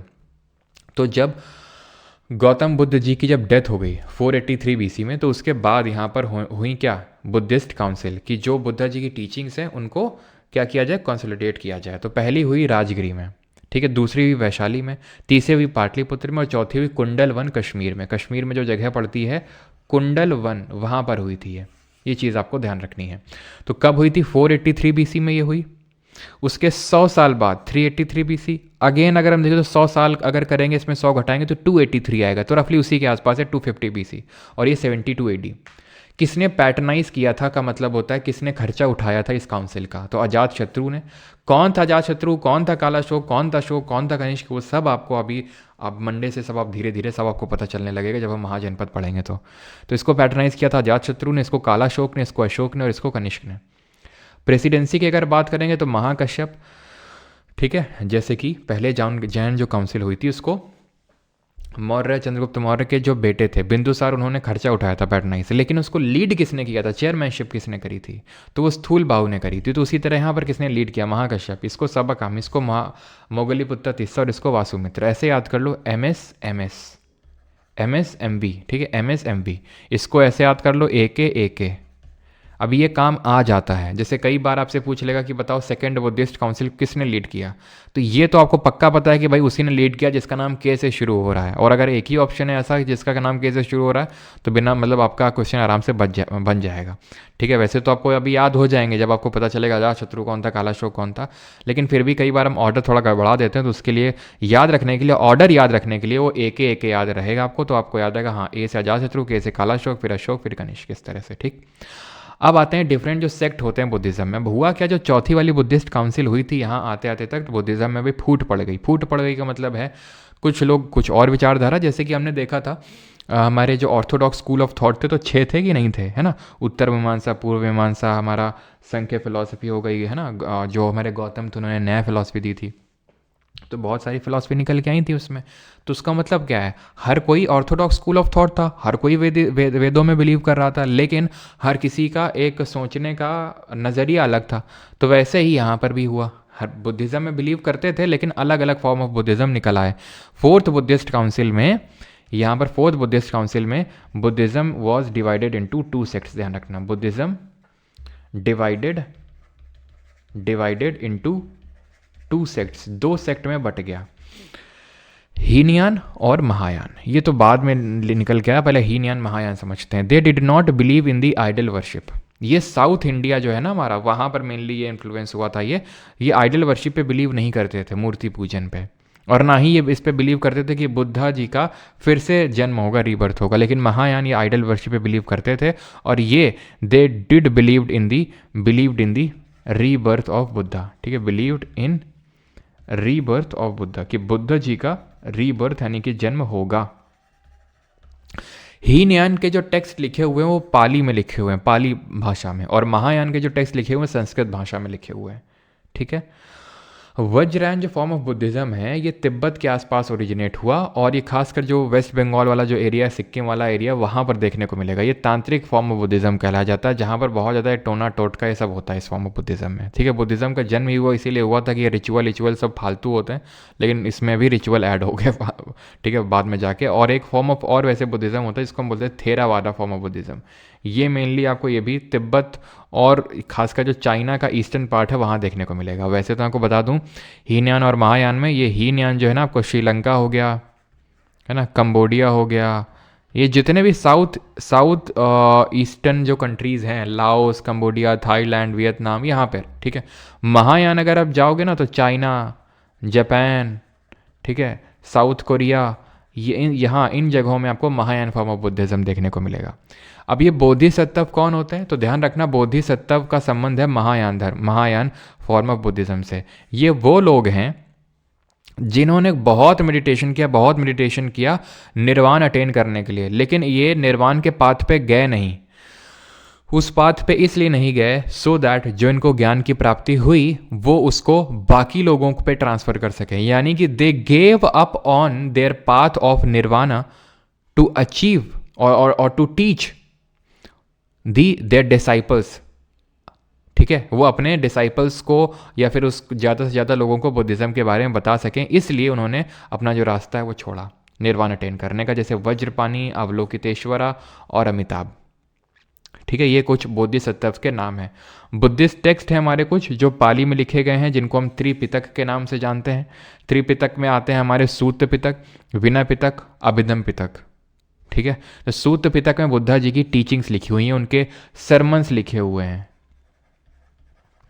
विनय पिटक में मोनास्टिक रूल्स और ऑर्डर्स लिखे हुए हैं। ठीक है, मोनास्टिक यानी कि मोनास्ट्री में जो लोग रह रहे हैं उनको क्या क्या चीज़ फॉलो करनी है, उनके लिए रूल्स और कोड्स लिखे हुए मोनास्टिक जो हमारे भिक्षु और भिक्षुनी हैं उनके लिए। अभिधम्म पिटक में इंटरप्रिटेशन ऑफ सूत पिटक है, या फिर एक तरह से जो बड़े बड़े जैसे बोधिसत्व हो गए, बड़े बड़े जो बौद्ध गुरु हुए, उन्होंने क्या इंटरप्रिटेशन दिया अपने आपने अपने हिसाब से सूत पिटक का, वो अभिधम्म पिटक में है। तो इसको त्रिपिटक बोलते हैं, जो कि पाली कैनन्स हैं, यानी पाली में लिखे हुए हैं। मिलिंद पनो एक और किताब है जो पाली में लिखी गई है। ये मिलिंद जो जिसको हम मियांडर के नाम से जानते हैं, जो एक इंडो ग्रीक राजा था, जो हम आगे देखेंगे, जो भारत में आता है। तो उसका डायलॉग है नागसेन। नागसेन एक बुद्धिस्ट मंक है, उससे क्वेश्चन पूछ रहे हैं मिलिंद जी, और उसके क्वेश्चन का आंसर कर रहे हैं नागसेन, या कहीं कहीं नागार्जुन भी लिखा होता है, लेकिन नागसेन ध्यान रखना, अगर नागसेन नहीं होगा तो नागार्जुन होगा। तो उसके साथ इनका डिस्कशन होता है, और मिलिंद जो है मियांडर वो बाद में क्या बुद्धिज़्म धर्म को अपना लेता है, अडॉप्ट कर लेता है, जिस हिसाब से नागसेन ने आंसर दिया। संस्कृत में भी टेक्स्ट लिखे हुए हैं, जैसे बुद्ध चरित्र जो गौतम बुद्ध जी की बायोग्राफी है। ठीक है, गौतम बुद्धा की ये बायोग्राफी है, जीवनी है। इसको किसने लिखा है? इसको अश्वघोष ने लिखा है। जातक टेल्स हैं, जातक टेल्स डील करती हैं गौतम बुद्ध जी की जो प्रीवियस बर्थ हैं, जो उनके पिछले जन्म में, उनसे डील करता है ये जातक टेल्स। ठीक है, त्रिरत्न बुद्धिज़्म में क्या होता है ये मैंने आपको बता दिया है कि ये जो हमारा बुद्धा, उनका धम्म और संघ। ठीक है, बुद्धा, धम्मा और संघ होता ही है। क्लियर है? क्लियर है यहां तक? यहां तक किसी कोई डाउट तो नहीं है? जल्दी से कंफर्म करेंगे।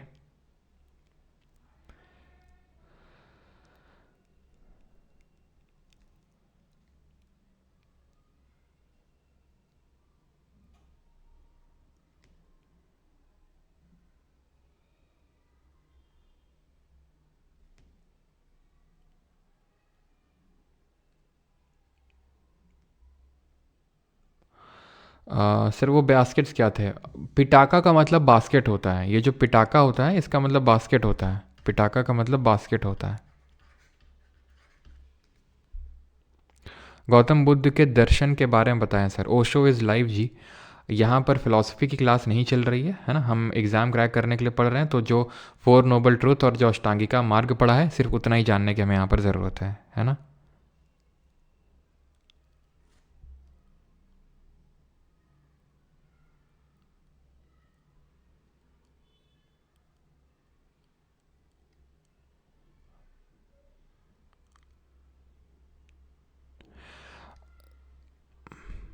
देखो उदयगिरी की जो केव्स है ना, वो है एमपी में, वो हम पढ़ेंगे। वो हम अलग से पढ़ेंगे। वो गुप्ता जो पीरियड है, ठीक है, जो गुप्ता एम्पायर है उनसे एसोसिएटेड है वो। ठीक है, वो अलग है। उदयगिरी, खंडगिरी अलग है। उदयगिरी जो विदिशा एमपी में है वो अलग है आपकी केव्स। ठीक है, चलिए अभी आते हैं टर्म्स इन बुद्धिज़्म। तो चैत्य, विहार, धम्म और स्तूपा। ठीक है, चैत्य प्लेस ऑफ वर्शिप होती है जहाँ पर पूजा करी जाती है, उसको चैत्य बोलते हैं। जहाँ पर प्लेस ऑफ रेजिडेंस, जहाँ पर बुद्धिस्ट जो हमारे भिक्षु और भिक्षुणी रहते हैं उनके लिए जगह होती है, उसको विहार बोलते हैं। धम्म का मतलब होता है धर्म, और स्तूपा का मतलब होता है माउंड, एक टीला। जैसे मोहनजोदड़ो में हमने देखा था टीला था, वो क्या था? स्तूपा था। ठीक है, तो mound where the relics of Buddha have been placed, एक न कि एक उस तरह का टीला जहाँ पर बुद्ध जी के रेलिक्स रखे गए। मैंने आपको बताया भी था कि जैसे बुद्ध जी की जब डेथ हो गई थी, तो कुछ लोगों का कहना है कि उनके जो रेलिक्स हैं, जो उनके अवशेष हैं, वो उनके शिष्यों को दे दिए गए थे, या फिर कहीं कहीं पे मानना है कि जो हमारे 8 किंगडम्स थे उस समय, महाजनपद थे, तो जो उस समय एग्जिस्ट करते थे, तो उनको दे दिए गए थे। तो उन्होंने अपने अपने हिसाब से उनको, मतलब उनको स्तूपा के अराउंड, मतलब उसको वहाँ पर रख के वो उसके अराउंड स्तूपा बनवा दिया था। तो स्तूपा, ध्यान रखना, ऐसा कोई ऐसा नहीं है कि बुद्धिज़्म में पहली बार इन्वेंशन हुआ था। स्तूपा काइंड ऑफ, इसका स्तूपा का मतलब होता है एक टीला, और वो पहले से एक स्तूपा फॉर्म ऑफ जो आर्किटेक्चर वो एग्जिस्ट करता था।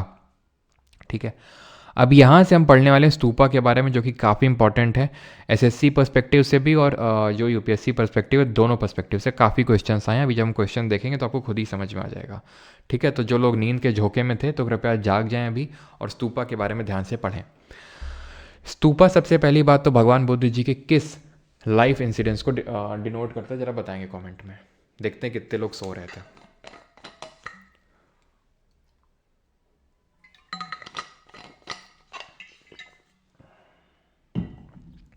तो सबसे पहली बात तो लार्जेस्ट कौन सा है, केसरिया स्तूपा, सब देखेंगे।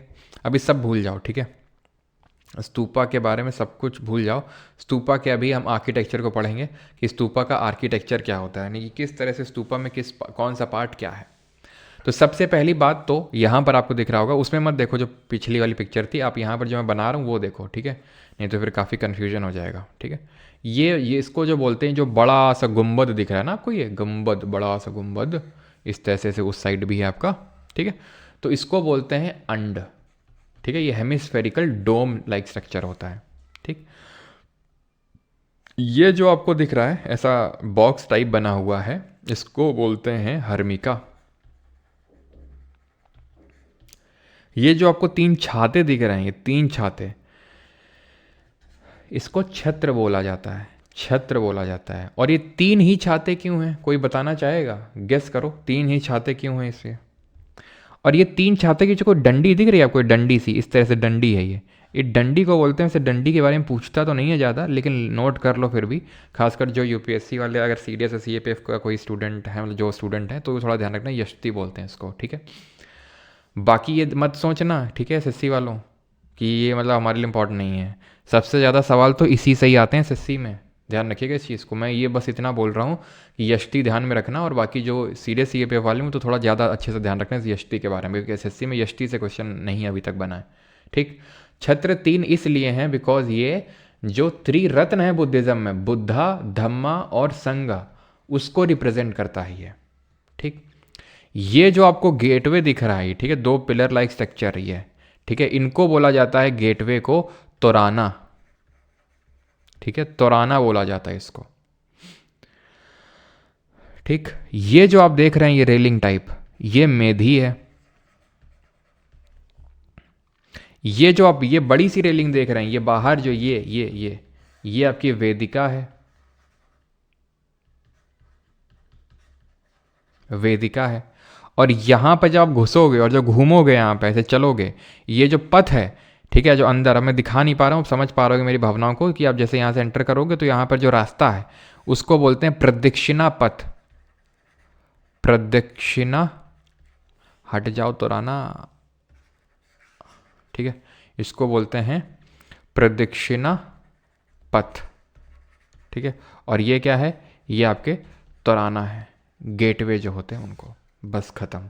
ये है इसकी पूरी, कि जो यहाँ पर वो है सब, ठीक है, छत्र स्वायर या फिर इसको छत्र बोलते हैं। ये है हर्मिका आपका, ये अंड है, ये तोराना है, और बाकी सब मैंने आपको बता दिया है। ये जो आप अपनी स्क्रीन पे देख पा रहे थे, ये सांची का स्तूपा है।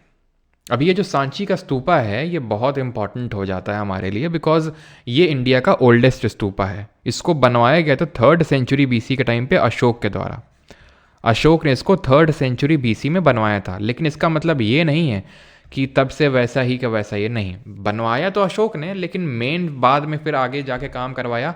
हम देखेंगे एक शुंग डायनेस्टी आई, तो उसके पुष्यमित्र शुंग ने इसको सैंड स्टोन से, ये मैं फिर से लिख दूँ, ये सांची स्तूपा का डिस्कशन चल रहा है यहाँ पर, क्योंकि इसी के बारे में ही थोड़े से ज़्यादा क्वेश्चन पूछता है खासकर, ठीक है। ये जो मैंने अभी ये जो मार्किंग करी थी, ये तो रट लेना, चाहे तुम एसएससी, ठीक है, वैसे तुम, ठीक है, एसएससी के लिए तो है ही है, लेकिन जो यूपीएससी वाले भी हैं तो वो उनके लिए भी इंपॉर्टेंट है, ठीक है। लेकिन यहाँ से जो मैं बताने जा रहा हूँ, ठीक है, कि भाई जो थोड़े से छोटी छोटी चीज़ें हैं इसके बारे में, किस स्टोन से बना था, ये सारी चीज़ें सांची स्तूपा के बारे में, ये थोड़ा यूपीएससी में इस पर थोड़ा सा ज़्यादा स्पेसिफिक हो जाता है, ठीक है। तो इसलिए मैं बता रहा हूँ यहाँ पर कि इसको थोड़ा सा अच्छे से, जो खासकर यूपीएससी वाले हैं वो ध्यान से सुनना है इसको।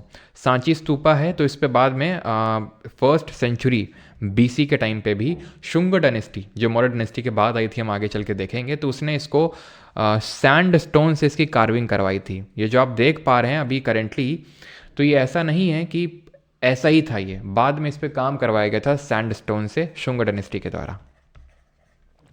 यहाँ पर आपको 4 गेटवे या फिर 4 जो हमारे तोराना होते हैं, जिनको कि हम कोऑर्डिनल पॉइंट भी बोलते, कार्डिनल पॉइंट, कार्डिनल का पॉइंट का मतलब होता है जो हमारे north, south, east, west direction में हैं, आपको देखने को मिलेंगे, ठीक है। तो ये 4 कार्डिनल पॉइंट्स हैं, जो 4 गेटवेज हैं, जो 4 हमारे तोराना हैं।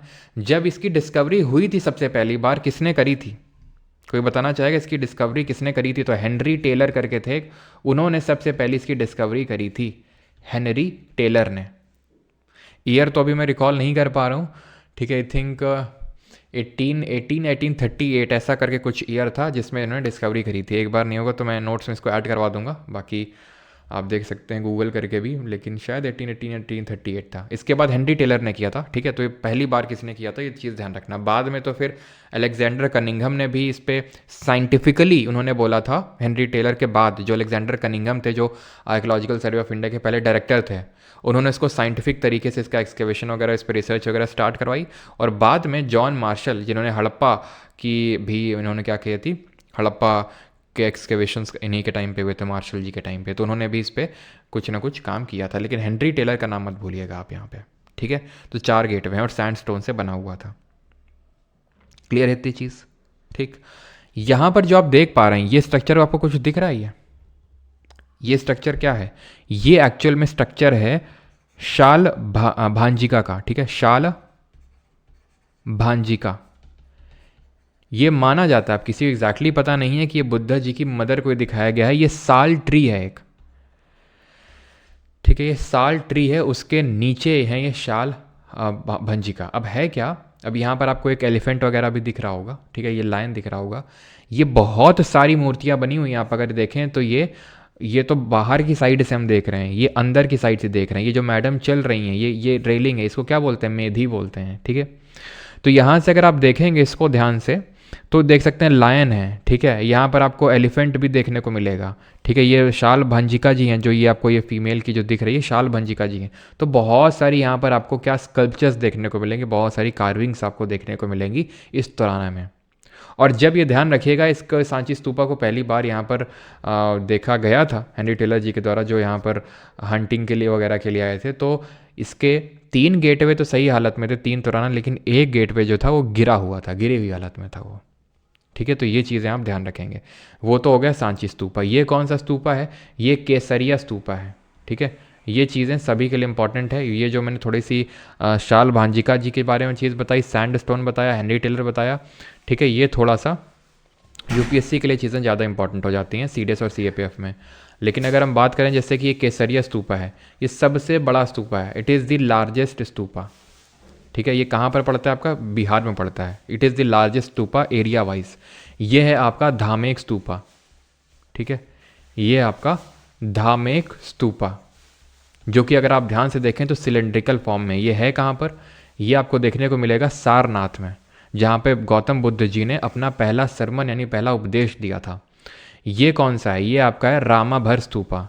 रामाभर भी आपका यूपी में ही पड़ता है, रामाभर स्तूपा, ठीक है। रामाभर स्तूपा कहाँ पर, यूपी में।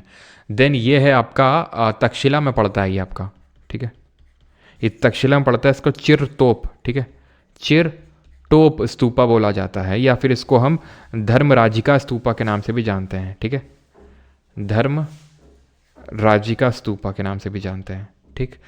देन ये तक्षशिला में, ध्यान रखिएगा, तक्षशिला जो प्रेजेंट डे पाकिस्तान में पड़ता है। और ये आपका है, ये कौन सा है, ये कौन सा है, ये, हाँ, ये आपका पिपरवा में है, ठीक है। पिपरवा भी आपका यूपी में ही पड़ता है, पिपरवा स्तूपा, ठीक है। इसको अशोक ने नहीं बनवाया था, इसको जो डायनेस्टी आई थी, ठीक है, उन्होंने शाकाज ने बनवाया था इसको, ठीक है। केसरिया, ध्यान रखना, ये जो केसरिया वाला था ना, इसकी डिस्कवरी किसने करी थी, ठीक है। तो इसकी डिस्कवरी करी थी के मोहम्मद करके एक हुए, उन्होंने करी थी। सबका में ध्यान नहीं रखना, जैसे इसकी डिस्कवरी के मोहम्मद जी ने करी थी, ये चीज़ ध्यान रखना है। सांची का तो मैंने आपको बता दिया था, हेनरी टेलर ने किया था। क्लियर इतनी चीज़ यहाँ तक, ठीक। और कोई आपका स्तूपा बचा, ये आपका भरूच स्तूपा, ठीक है, भरूच स्तूपा। ये पड़ता है आपका एमपी में, ठीक है, मध्य प्रदेश में पड़ता है ये भरूच स्तूपा। सतना जो डिस्ट्रिक्ट पड़ती है एमपी में, वहाँ पर। और अगर हम बात करें जो सांची स्तूपा है, ये भी आपका मध्य प्रदेश में ही है, और ये भोपाल के पास पड़ता है, ठीक है, भोपाल के पास है ये सांची वाला आपका, ठीक है। क्लियर है। और बुद्धिज़्म अक्रॉस वर्ल्ड जान लेते हैं, जैसे कि केसरिया हमने देखा लार्जेस्ट बुद्धिस्ट स्तूपा है। और एक स्तूपा और ध्यान रखना है, यहाँ पर फोटोज़ की नहीं लगी हुई है, वो शांति स्तूपा है। शांति स्तूपा एकदम वाइट कलर का है, और ये आपको देखने को मिलेगा लद्दाख में, ठीक है। शांति स्तूपा वाइट कलर का है पूरा, बहुत ब्यूटीफुल लगता है देखने में, वो लद्दाख में सिचुएटेड है। बोरोबुडर जो स्तूपा है, ये जावा इंडोनेशिया में है, ये लार्जेस्ट स्तूपा है पूरे वर्ल्ड में, ठीक है, लार्जेस्ट इन दी वर्ल्ड, ठीक है, लार्जेस्ट इन दी वर्ल्ड है ये स्तूपा। कुछ बुद्धिस्ट यूनिवर्सिटीज़ भी हैं जैसे कि नालंदा है ना, आपको पता है नालंदा यूनिवर्सिटी अभी फिर से उसको बनाया गया है। कुमार गुप्त वन जी ने इसको बनवाया था, जो गुप्त डायनेस्टी के रूलर थे, ठीक है, नालंदा यूनिवर्सिटी को। विक्रमशिला धर्मपाल ने बनवाया था। ओदानपुरी गोपाल, ये सब जो है बुद्धिस्ट टीचिंग्स को और प्रोपगेट करने के लिए इनको बनाया गया था, ठीक है, क्योंकि ज़्यादातर हमारे और जो ज़्यादातर हमारे जो किंग्स हुए, उन्होंने, जैसे हमने देखा चंद्रगुप्त मौर्य ने जैनिज़्म को वो किया, अडॉप्ट किया। अभी हमने देखा था कि अशोक ने, ठीक है, अशोक ने ये सब सांची स्तूपा वगैरह बनाए, जो सबसे पुराना स्तूपा था। अजातशत्रु ने पैटर्नाइज किया, काला अशोक ने, है ना, कनिष्क ने, ये सब क्यों किया? क्योंकि उस टाइम पे जो मासेज हुआ करते थे, जो जनता थी, वो जैनिज़्म बुद्धिज़्म अडॉप्ट कर रही थी। तो जो ऑब्वियस सी बात है, जो जनता धर्म अडॉप्ट करेगी तो वही राजा भी अडॉप्ट करना चाहेगा, सो दैट जनता का दिल जीत सकें, इसलिए, ठीक है। और बाकी अशोक ने क्या क्या और किया था काम, वो हम जब अशोक के बारे में अगले लेक्चर में पढ़ेंगे मौर्य डायनेस्टी में, तो वहाँ पर सारी चीज़ें पढ़ेंगे कि अशोक के पिलर एडिक्ट क्या हैं, अशोक के रॉक एडिक्ट क्या हैं, वो सारी चीज़ें हम आगे चल के उनको भी पढ़ने वाले हैं। ये 8 होली प्लेसेस हैं जो कि काफ़ी पवित्र कंसिडर की जाती हैं बुद्धिज़्म में, थोड़ा सा इनके बारे में ध्यान रखना। कुछ तो क्यों कंसिडर की जाती हैं आप पहले से ही पता है आपको, जैसे लुम्बिनी में इनका जन्म हुआ था गौतम बुद्ध जी का, तो इसलिए कंसिडर की जाती है। बोध गया में इनको निर्वाण की प्राप्ति हुई थी। सारनाथ में पहला उपदेश दिया था। कुशीनगर में इनकी डेथ हुई थी। राजगिर में पहली बुद्धिस्ट काउंसिल हुई थी। वैशाली में दूसरी बुद्धिस्ट काउंसिल हुई थी। राजगिरी, वैशाली, पाटलिपुत्र और कुंडलवन कश्मीर, हमने देखा था चारों बुद्धिस्ट काउंसिल, ठीक है। तो ये 8 होली प्लेसेस हैं बुद्धिज़्म में, ठीक है। बाकी लैंड कैपिटल देख लो। वैसे तो अशोक के बारे में जब पढ़ेंगे तो डिटेल में पढ़ेंगे ये सब क्या होता है, इन्वर्टेड लोटस, अबैकस क्या होता है, ठीक है। और ये हमारे लाइन्स वगैरह कैपिटल बोलते हैं इसको, ठीक है। और ये हमारी लोमस ऋषि केव, ठीक है। लोमस ऋषि केव को जो है अशोक ने बनवाया था आजीविका सेक्ट के लिए, ठीक है। आजीविका सेक्ट ने बनवाया था इसको, मतलब आजीविका सेक्ट के लिए बनवाया गया था इसको अशोक जी के द्वारा, ठीक है, अशोक जी के द्वारा। तो यहाँ पर हमारी चीज़ें होती हैं ख़त्म। अब हम यहाँ पर करने वाले हैं क्वेश्चंस, और क्वेश्चंस करके आपको और मज़ा आने वाला है, ठीक है। तो और एक चीज़ कि जो लोग भी इंग्लिश का बैच, क्योंकि आप लोगों का जो जीके बैच है, हम्म, दे रहे हैं, रुको 1 सेकंड रुकिएगा ना।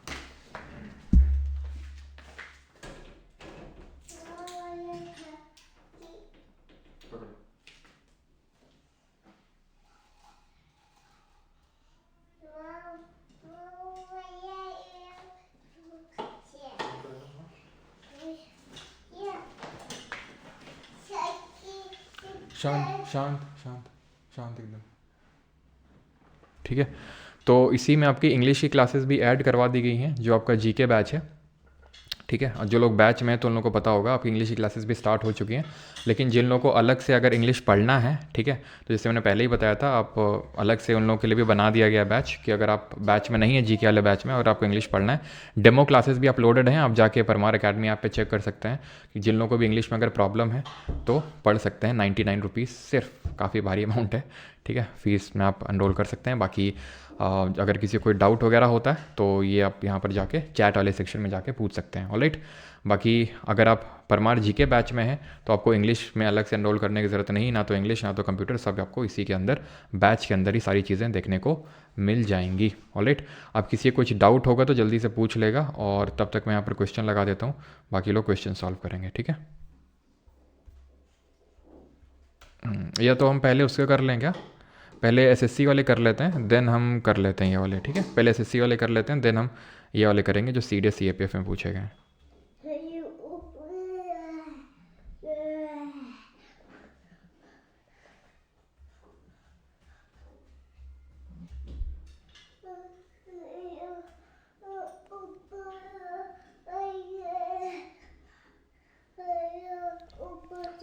शांत रहो, नहीं मार खाओगे तुम, शांत रहोगे। क्या हो गया? साइकिल से खेलो ना अभी, साइकिल से खेल लो।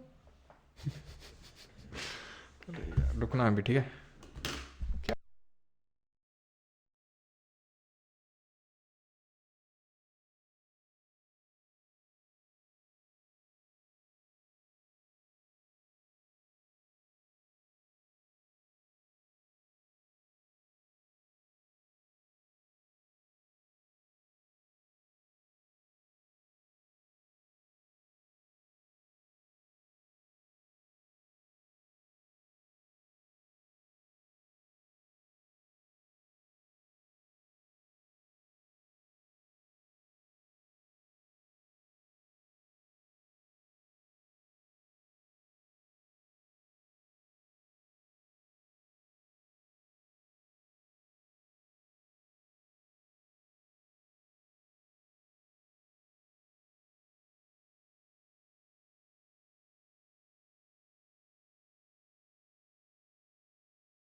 चलिए।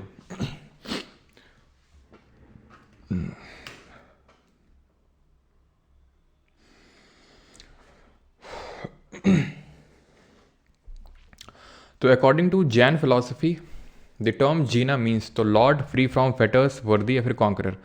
तो जीना वो होता है जिसने हर चीज़ को कॉन्कर कर लिया है, ठीक है। सर फीस कम कर दीजिए, कितनी कम कर दें हैं? जीके भी है, कंप्यूटर भी है, इंग्लिश भी ऐड कर दिया, फीस कम कर दो। अब उसमें तुम्हारी निर्मला मैडम 18%, उसमें निर्मला मैडम को चाहिए इनडायरेक्ट टैक्स, उसके बाद फिर डायरेक्ट टैक्स अलग होता है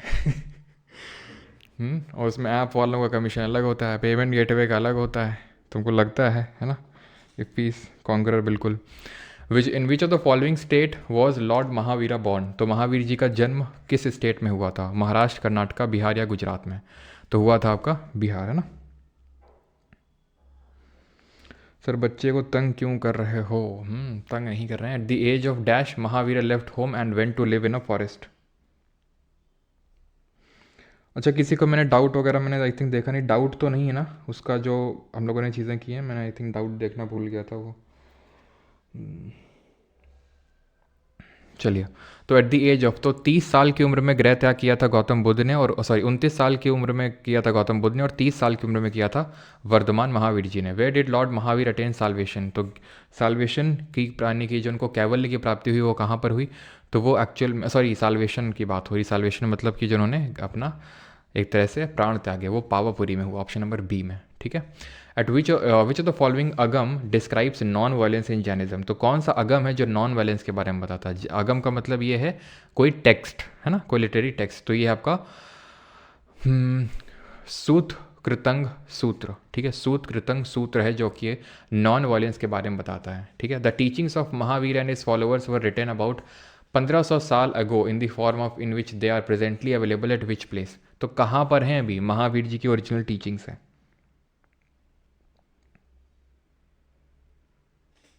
बार्टर सिस्टम चलता था, कौन सिस्टम चलता था ये हम महाजनपद में पढ़ेंगे, ठीक है, किस तरह से कॉइनेज डेवलप हुआ।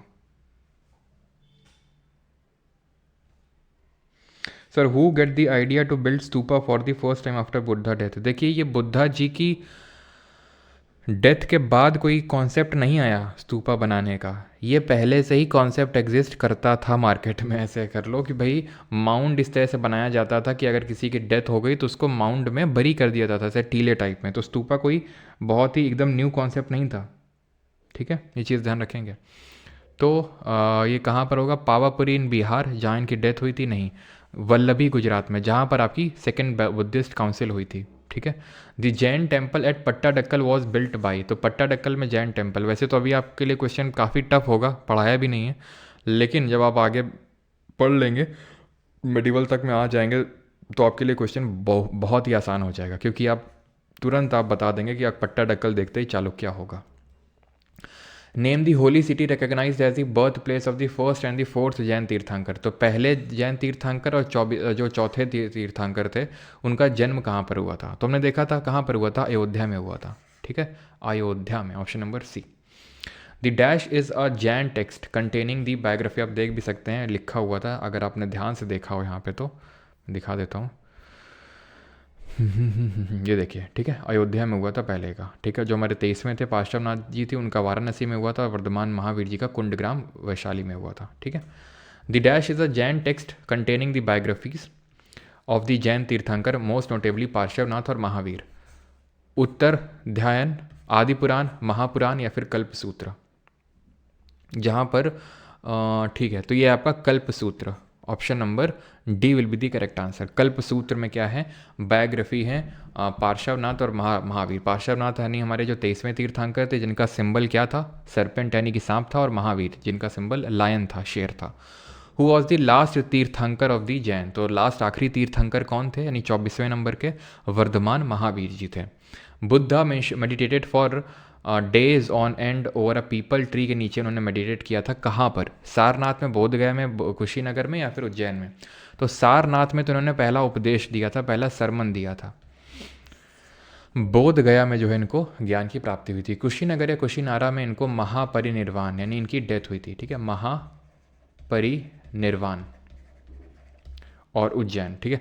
26 what was the pedestrian path for devotees to wave in homage to stupa called in Buddhist architecture, यानी बौद्ध वास्तुकला में कहे जाने वाले स्तूपा को श्रद्धांजलि देने के लिए श्रद्धालुओं के लिए पैदल मार्ग क्या था? तो पैदल मार्ग को क्या बोला जाता था? छत्र। छत्र तो ये जो हमने देखा था जो 3 नहीं थे, जिसमें किसमें लगे हुए थे, यष्टि में लगे हुए थे, इस तरह से वो थे। ये हर्मिका था, ये अंड था, है ना।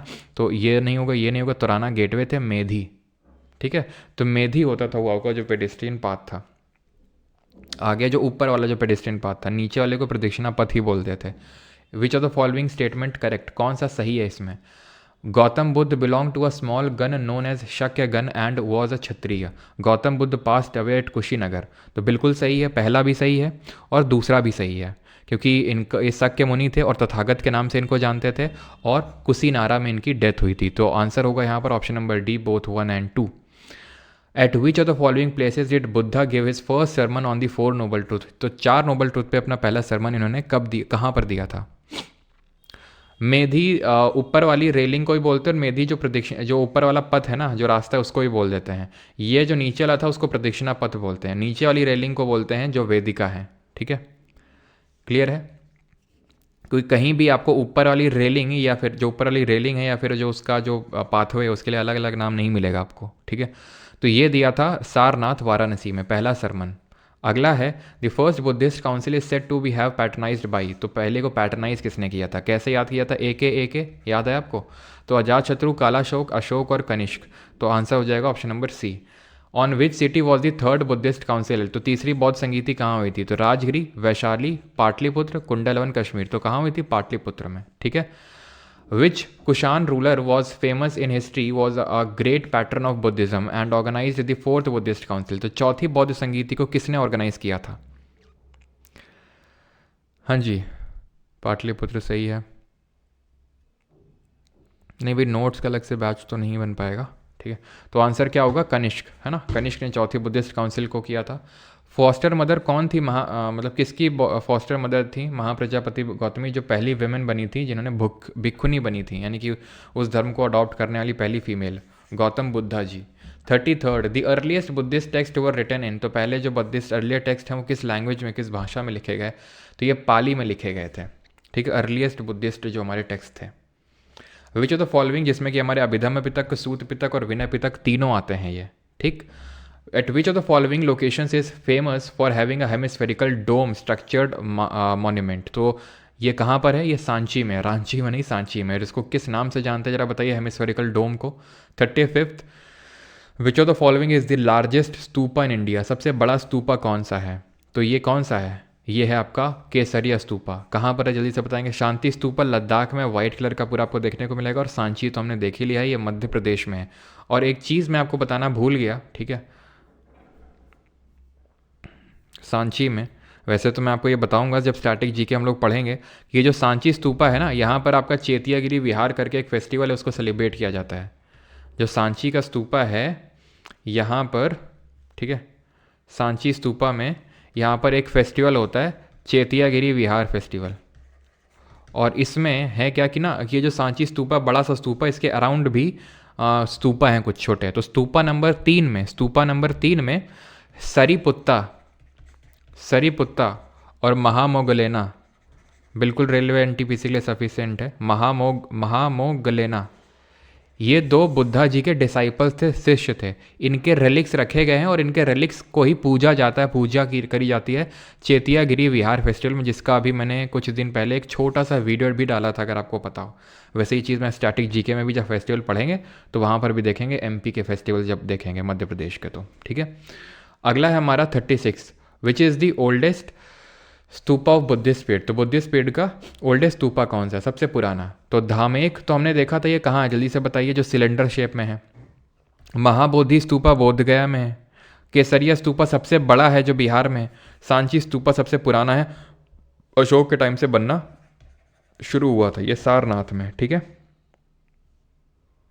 अगला देखिए, अगला ये रहा आपका, ऑन दी मोस्ट प्रोमिनेंट, क्या चीज़,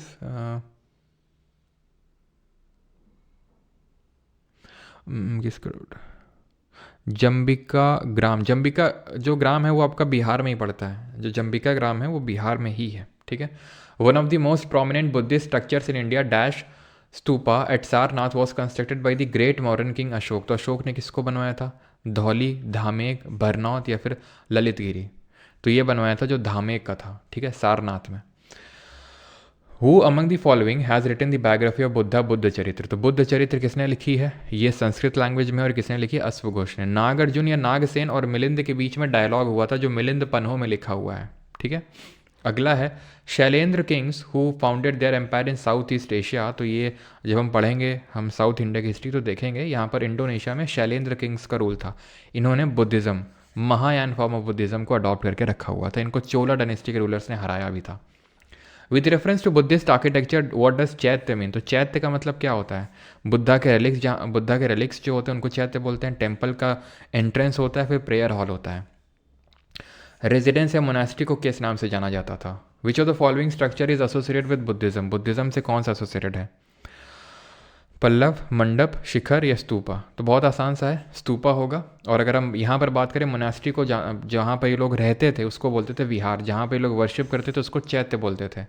the rules made under for the Buddhist sangha were written down in a book called as. तो रूल्स किस किताब में लिखे थे? तो हमने त्रिपिटक देखे थे, अभिधम्म पिटक, सूत्र पिटक, विनय पिटक। तो जो विनय पिटक था उसमें रूल्स वगैरह लिखे हुए थे। सूत्र पिटक में जो सरमन्स थे, जो इनके उपदेश थे वो लिखे हुए थे। अभिधम्म पिटक में जो फिलोसफिकल टीचिंग्स थी, बुद्धा के सरमन्स थे, उनका इंटरप्रिटेशन लिखा हुआ था। यानी काइंड ऑफ सूत्र पिटका का इंटरप्रिटेशन था इसमें, ठीक है। 43rd in Buddhist architecture which of the following are meditation cells and living quarters for the monks. तो जहाँ पर ये लोग मेडिटेशन करते थे और रहते भी थे वहाँ पर, तो लिविंग क्वार्टर तो आपका होगा ये विहार, ठीक है। विहार कहाँ पर है? विहार, option number A. Ramabhar stupa which marks the site where Buddha was cremated is situated in which of the following. जहाँ पर इनका क्रीमेशन हुआ था लॉर्ड बुद्धा का, वो कहाँ पर है? रामभर। तो रामभर मैंने आपको बताया था ये आपका यूपी में ही पड़ता है, रामभर जगह, ठीक है, रामभर स्तूपा। अगला है भरूच स्तूपा डिपिक्ट दी जातका टेल। तो जातका टेल क्या है? तो बुद्धा जी के जो प्रीवियस बर्थ हैं उससे एसोसिएटेड हैं, जातक की कथाएं हैं। और ये भरूच जो स्तूपा है, जो मध्य प्रदेश में पड़ता है, वहाँ का जो स्तूपा है उसमें इसको डिपिक्ट किया गया है ये, ठीक है, दर्शाया गया भरूच स्तूपा में। Not a part of Buddhist stupa. कौन सा पार्ट नहीं है बुद्धिस्ट स्तूपा का? तो सर अंड भी है, ठीक है, हर्मिका भी है, छत्र भी है, ठीक है, लेकिन गोपुरा नहीं है।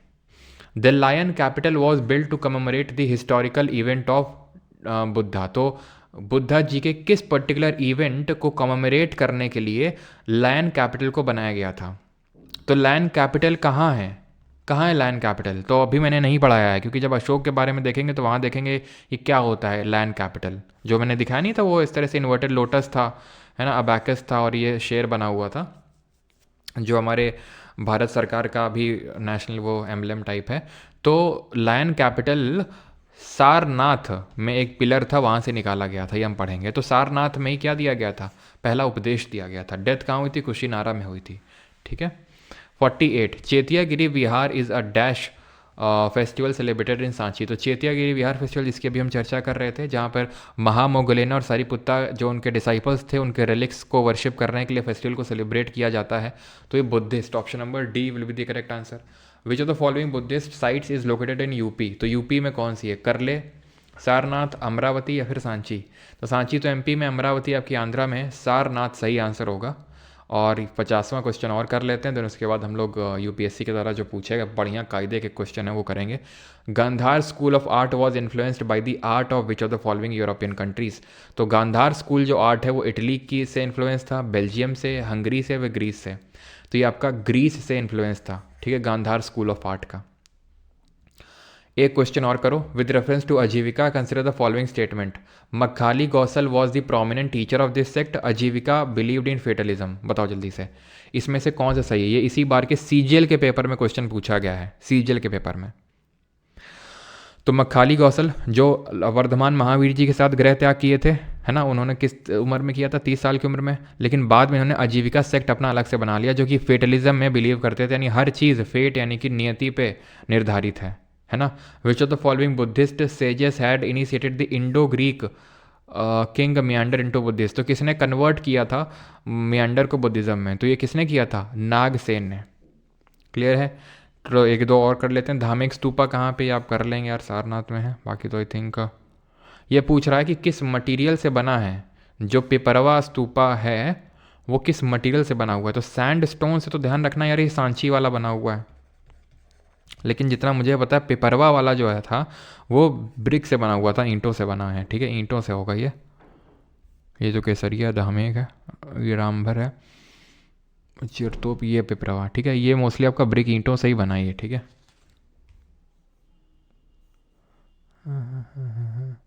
ठीक है, ईंटों से ही बना हुआ है, आप देख भी सकते हो ये। ठीक है, ईंटों से ही बना हुआ है ये। और कुछ क्वेश्चन है? सांची स्तूपा को हेनरी टेलर ने किस साल डिस्कवर किया था? ये क्वेश्चन आ चुका है, तो 1818 ही होगा। मुझे, मैंने बोला था ना 1818 या 1838 मुझे लग रहा है, क्योंकि 8 था लास्ट में आई थिंक, तो 1818 ही होगा। ठीक है इसका। चलो भाई, ये 2-3 क्वेश्चन तो यार खुद कर सकते हो, है ना। लोमस ऋषि केव बुद्धिस्ट मंक्स के लिए बनाई गई थी, प्लस आजीविका सेक्ट वालों के लिए भी बनाई गई थी। ये कहाँ पर है लोमस ऋषि? तो ध्यान रखना ये बिहार में लोमस ऋषि केव्स। ठीक है, बिहार में। चैत्य विहार पता है आपको कितने गेट में है? सांची में, सांची स्तूपा में कितने तुराना, कितने गेट में, जल्दी बताओ।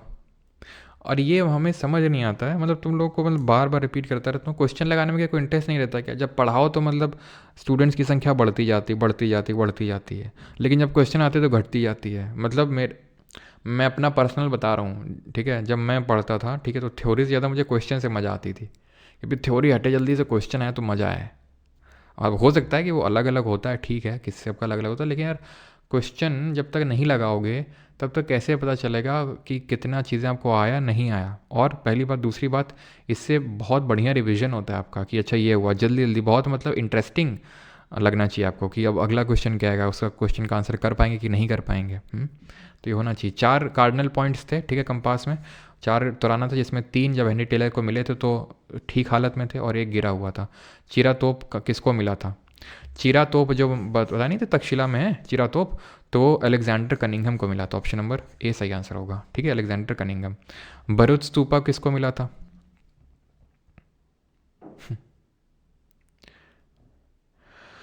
तो चीरा तोप, इसका तो अलेक्जेंडर कनिंघम होगा। ठीक है, इसका तो अलेक्जेंडर कनिंघम होगा, जेम्स टोड नहीं होगा। एक सेकंड, इसका अलेक्जेंडर कनिंघम होगा। ये वाला चिरा टोप जो है जॉन मार्शल ने डिस्कवर किया था। ठीक है, जॉन मार्शल होगा इसका। ऑप्शन नंबर सी ध्यान रखना, जो कि एएसआई के डायरेक्टर थे हड़प्पा का, जब एक्सकेवेशन हुआ था हड़प्पा मोहनजोदारो का तब। ठीक है, अलेक्जेंडर कनिंघम ने भरूच स्तूपा, जिसमें जो एमपी में है जहाँ पर बुद्ध जी की प्रीवियस बर्थ के बारे में दर्शाया गया, दैट इज़ जातका टेल्स। ठीक है, चलो अब आ जाओ जरा, आ जाओ, भाग के सभी लोग। ठीक है, अब ये 10 क्वेश्चन करेंगे ये वाले। ठीक है, करो जल्दी से। With reference to the consider the following statement, ये CPF 2023 में पूछा गया question. With reference to Jainism, Vardhaman Mahavir attend kaivalya outside the town of Jambhika grama, जो कि कहाँ पर है? रिज्जुपालिका रिवर के bank spend in the field of householder name समग करके एक था बंदा, उसके घर के बाहर था ये। तो बिल्कुल सही है, कैवल्य की प्राप्ति हुई थी इनको। ठीक है, जम्बिका ग्राम जो हमने देखा था कहाँ है? बिहार में। स्टड गए मतलब, चलो। The state when the karma particles actually begin to flow towards the jiva to bind, it is known as asrava. तो असरफ क्या होता है जैन धर्म में? जहाँ पर आप जो है जो कर्म पार्टिकल हैं begin to flow towards the jiva to bind, यानी कि आपको काइंड ऑफ हम बोल सकते हैं कि आपका बॉडी और आपका जो माइंड है वो दोनों मिल के आपको एक काइंड ऑफ एनलाइटनमेंट उसने दे दिया आपको, उसको असरफ बोलते हैं। तो यहाँ पर दोनों होना चाहिए सही। Option number C both 1 and 2। Not a Jain acharya, इनमें से जैन आचार्य कौन से नहीं है? भद्रबाहु, खेम, हरिभद्र या फिर सिद्धसेन दिवाकर। तो भद्रबाहु तो यार थे, भद्रबाहु नहीं, कौन से सेक्ट ऑफ जैन धर्म की फाउंडेशन करी थी जब बताएंगे। तो भद्रबाहु तो जैन आचार्य थे, खेम नहीं थे। खेम एक जो है बुद्धिस्ट आचार्य थे। ठीक है, हरिभद्र भी थे, भद्र बाहु ऐसे करके याद कर सकते हो। ठीक है, वैसे रटना नहीं है आपको। Which of the following statement about the Shvetambar sect of Jainism is not correct. तो श्वेतांबर सेक्ट के बारे में कौन सा सही नहीं है? It refers to monks who wear white clothes, श्वेत, श्वेत मतलब सफ़ेद कपड़े पहनते थे, सही है। It refers to monks who migrated to the south of Vindhya in the 4th century BC, नहीं।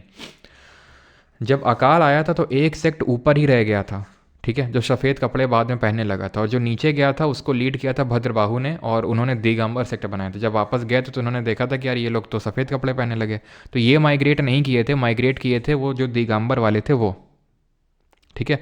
12 अंग को इन्होंने रिकॉग्नाइज़ किया था बिल्कुल, क्योंकि पहली बुद्धिस्ट काउंसिल जो है वो श्वेतांबरों ने ही ऑर्गेनाइज करी थी, क्योंकि दिगंबर वाले ने बॉयकॉट कर दिया था, ठीक है। जो पहली, सॉरी, बौद्ध संगीति बोलो, पहली जो जैन काउंसिल हुई थी, कहाँ हुई थी, जल्दी से बताएंगे।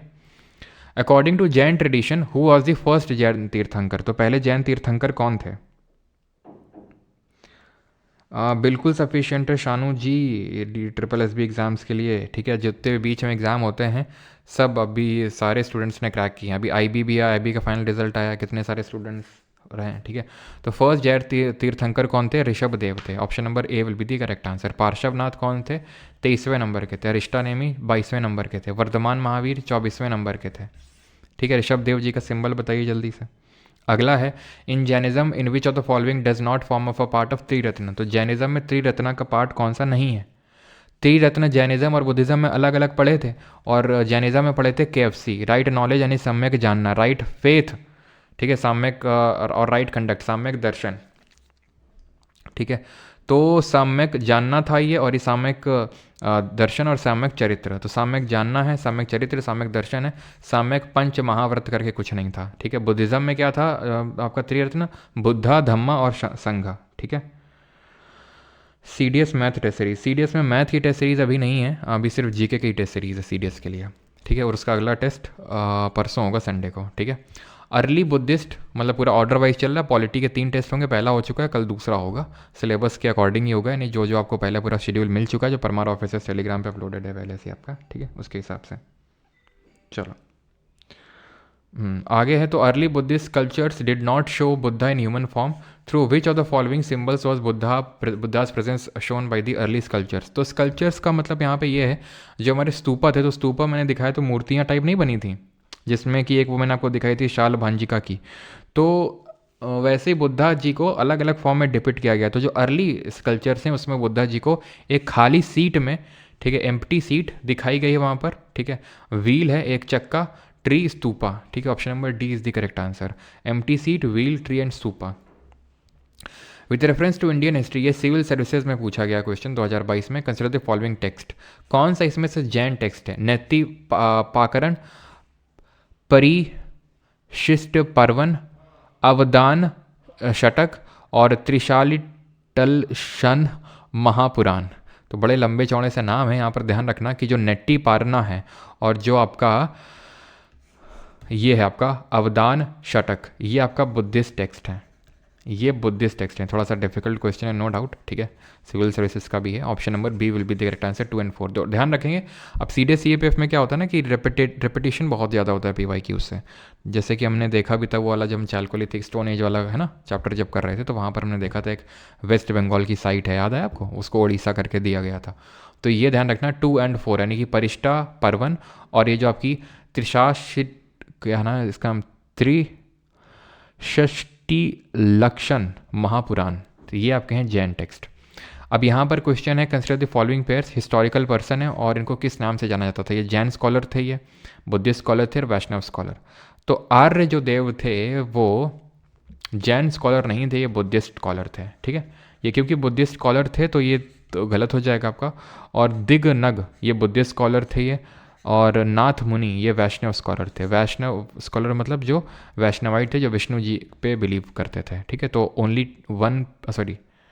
ओनली 2 पेयर, ठीक है, ओनली 2 पेयर। ये दिमाग मत लगा देना कि 2 सही है तो मतलब 1 पेयर, ये है पेयर, ये 1 पेयर, ये 1 पेयर, मतलब 2 पेयर, ठीक है।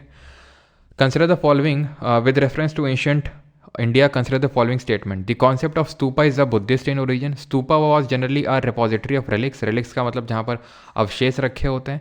Stupa was a votive and commemorative structure in Buddhist tradition. बताओ, पढ़ के जीभ कट गया। कहाँ से लाया ऐसे नाम? बुक आउट ऑफ स्टॉक दिखा रहा है, अच्छा इंग्लिश क्लास टाइमिंग रूबन जी, अभी तो रिकॉर्डेड पढ़ रही हैं, कुछ क्लासेस रिकॉर्डेड रहेंगी। जैसे मैंने बताया था सर के पास काफ़ी टाइम की कमी है, ठीक है। उन्हें सर से जैसे तैसे आग्रह करके कहा है कि सर प्लीज़ क्लासेस लीजिए, और तो अभी तो रिकॉर्डेड जब उनको टाइम मिलता है डाल रहे हैं। लेकिन जैसे ही आप लोगों का मतलब अच्छा खासा रिस्पॉन्स हो जाएगा, यानी कि जब स्टूडेंट्स हो जाएंगे तो उसके बाद लाइव ही सर करेंगे। लेकिन कुछ क्लासेस शुरू में रिकॉर्डेड होंगी अभी, ठीक है। कुछ चैप्टर्स रिकॉर्डेड होंगे, फिर लाइव ही क्लास स्टार्ट हो जाएगी आपकी इंग्लिश में भी, ठीक। चलो, तो concept of stupa and Buddhist, no, तो ये बुद्धिस्ट नहीं है, ध्यान रखेंगे, ठीक है। मैंने अभी बताया था, आप सी कैसे कर सकते हो, मैंने अभी बताया था कि स्तूपा का जो कॉन्सेप्ट है ऐसा नहीं कि बुद्धिस्ट ओरिजिन का है। पहले ही भी लोग जब बरी करते थे किसी को तो ऐसा माउंड, ऐसे टीला बना दिया करते थे, स्तूपा वही होता है आपका। तो पहला तो गलत होगा, तो मतलब ऑल थ्री तो नहीं होगा। स्तूपा में रिपोजिटरी रखे जाते हैं तो बिल्कुल रखे जाते हैं, हमने देखा था। जो अवशेष हैं वो रखे जाते हैं, तो ये भी नहीं होगा, ठीक है। एक तो सही है ही। स्तूपा वॉज अ वोटिव, यानी कि बौद्ध परंपरा में स्तूप एक संकल्प अर्पित या स्मारक, यानी कि स्मारक ही तो है। स्मारक किसी चीज़ को, बुद्ध जी की डेथ का स्मारक है ये, ठीक है। तो ओनली 2 होगा यहाँ पर, ऑप्शन नंबर बी। आखिरी क्वेश्चन करेंगे, and that is which of the following statement with regard to the historical importance of Kushinagar is correct. तो सीआईएसएफ असिस्टेंट कमांडेंट में क्वेश्चन पूछा गया है कि कुशीनगर के रिगार्डिंग मतलब क्या चीज़, क्यों कुशीनगर इतना हिस्टोरिकल पर्सपेक्टिव से इंपॉर्टेंट है। तो Siddharth Gautam's great departure took place here, तो गौतम बुद्ध जी ने यहीं पर गृह त्याग किया था, बिल्कुल नहीं। जो सिद्धार्थ गौतम जी के पिता थे सुद्धोधन, तो हमने देखा था कि वो गौतम बुद्ध वो शाक्य मुनि थे। एक्चुअल में वो कौशलपुर राजा, किसको बोलते हैं, भगवान राम को, अयोध्या के पास जो नगरी पड़ती है, तो वहीं पे ही सिद्धार्थ गौतम जो जी हैं वो वहाँ पर उस टाइम पे थे, ठीक है। तो कुशीनगर नहीं होगा।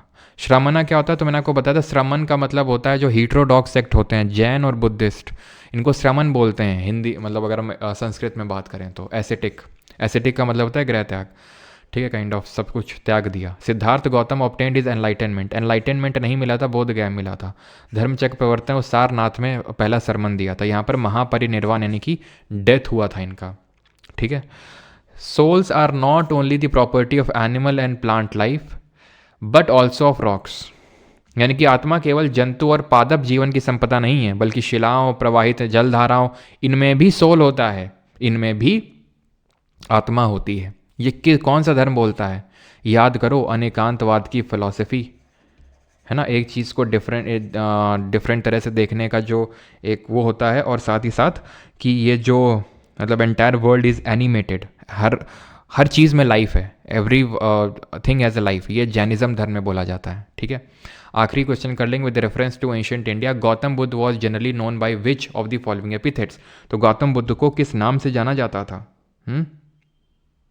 सर वो जानना नहीं, साम्य ज्ञान होता है, sorry Aparajita ji, sorry for that, साम्य ज्ञान, ठीक है, राइट। चलिए, तो नयापुत्ता, शाक्य मुनि और तथागत, तो हमने देखा था नयापुत्ता तो नाम था महावीर जी का, ठीक है, नयापुत्ता याद आया। और शाक्य मुनि बोलते थे बिकॉज शाक्य क्लैन से थे, और तथागत बोलते थे इनको, ठीक है, गौतम बुद्ध जी को। तो ऑप्शन नंबर बी, इसी बार के सिविल सर्विसेज के पेपर का क्वेश्चन है आपका। ओ हो काफ़ी बड़ा क्वेश्चन है, ठीक है। करो, मैं पढ़ता हूँ, ठीक है, दिखाई अगर दे रहा हो तो, दिखाई दे रहा है ना, मैं पढ़ता हूँ, ठीक है। बहुत बड़ा लग रहा होगा, लेकिन देखते हैं पहले पढ़ के। CAPF में पूछा गया 2023 में, which of the following observations about the largest stupa at Sanchi. Largest stupa at Sanchi, इन्होंने बताया सांची में बहुत सारे स्तूपा हैं, तो उसमें जो सबसे बड़ा है। गोइंग बाई इन्फॉर्मेशन, सुनना मैं जो बोल रहा हूँ, going by information available from the inscriptions on the railing of stupa, construction of part of one of its gateway was financed by the guild of Ivory worker, तो एक पार्ट ऑफ गेटवे को finance किया गया था जो guild of Ivory worker थे। यानी guild का मतलब होता है जैसे कि एक समूह उन लोगों का जो ट्रेड करते हैं आइवरी में। आइवरी एक तरह का मटेरियल होता है, जैसे मान लो जैसे अभी टीचर्स का समूह बन गया है SSC के खिलाफ जो स्कैम हो रहा है उसको से लड़ने के लिए, तो हम लोग को एक गिल्ड उसको बोला जा सकता है। गिल्ड का मतलब एक काइंड ऑफ ग्रुप, ठीक है। तो उन लोगों ने एक गेटवे को फाइनेंस किया, तो और ये सही हो भी सकता है, लेकिन हमें ठीक है, हमें नहीं पता कि सही है कि नहीं। इसमें पूछा क्या गया है कि कौन सा करेक्ट है, और इस तरह के ऑप्शंस दिए हुए हैं, ठीक है। तो हमें नहीं पता है, 1 2 3 4 5 6 7 8 9 10 ओनली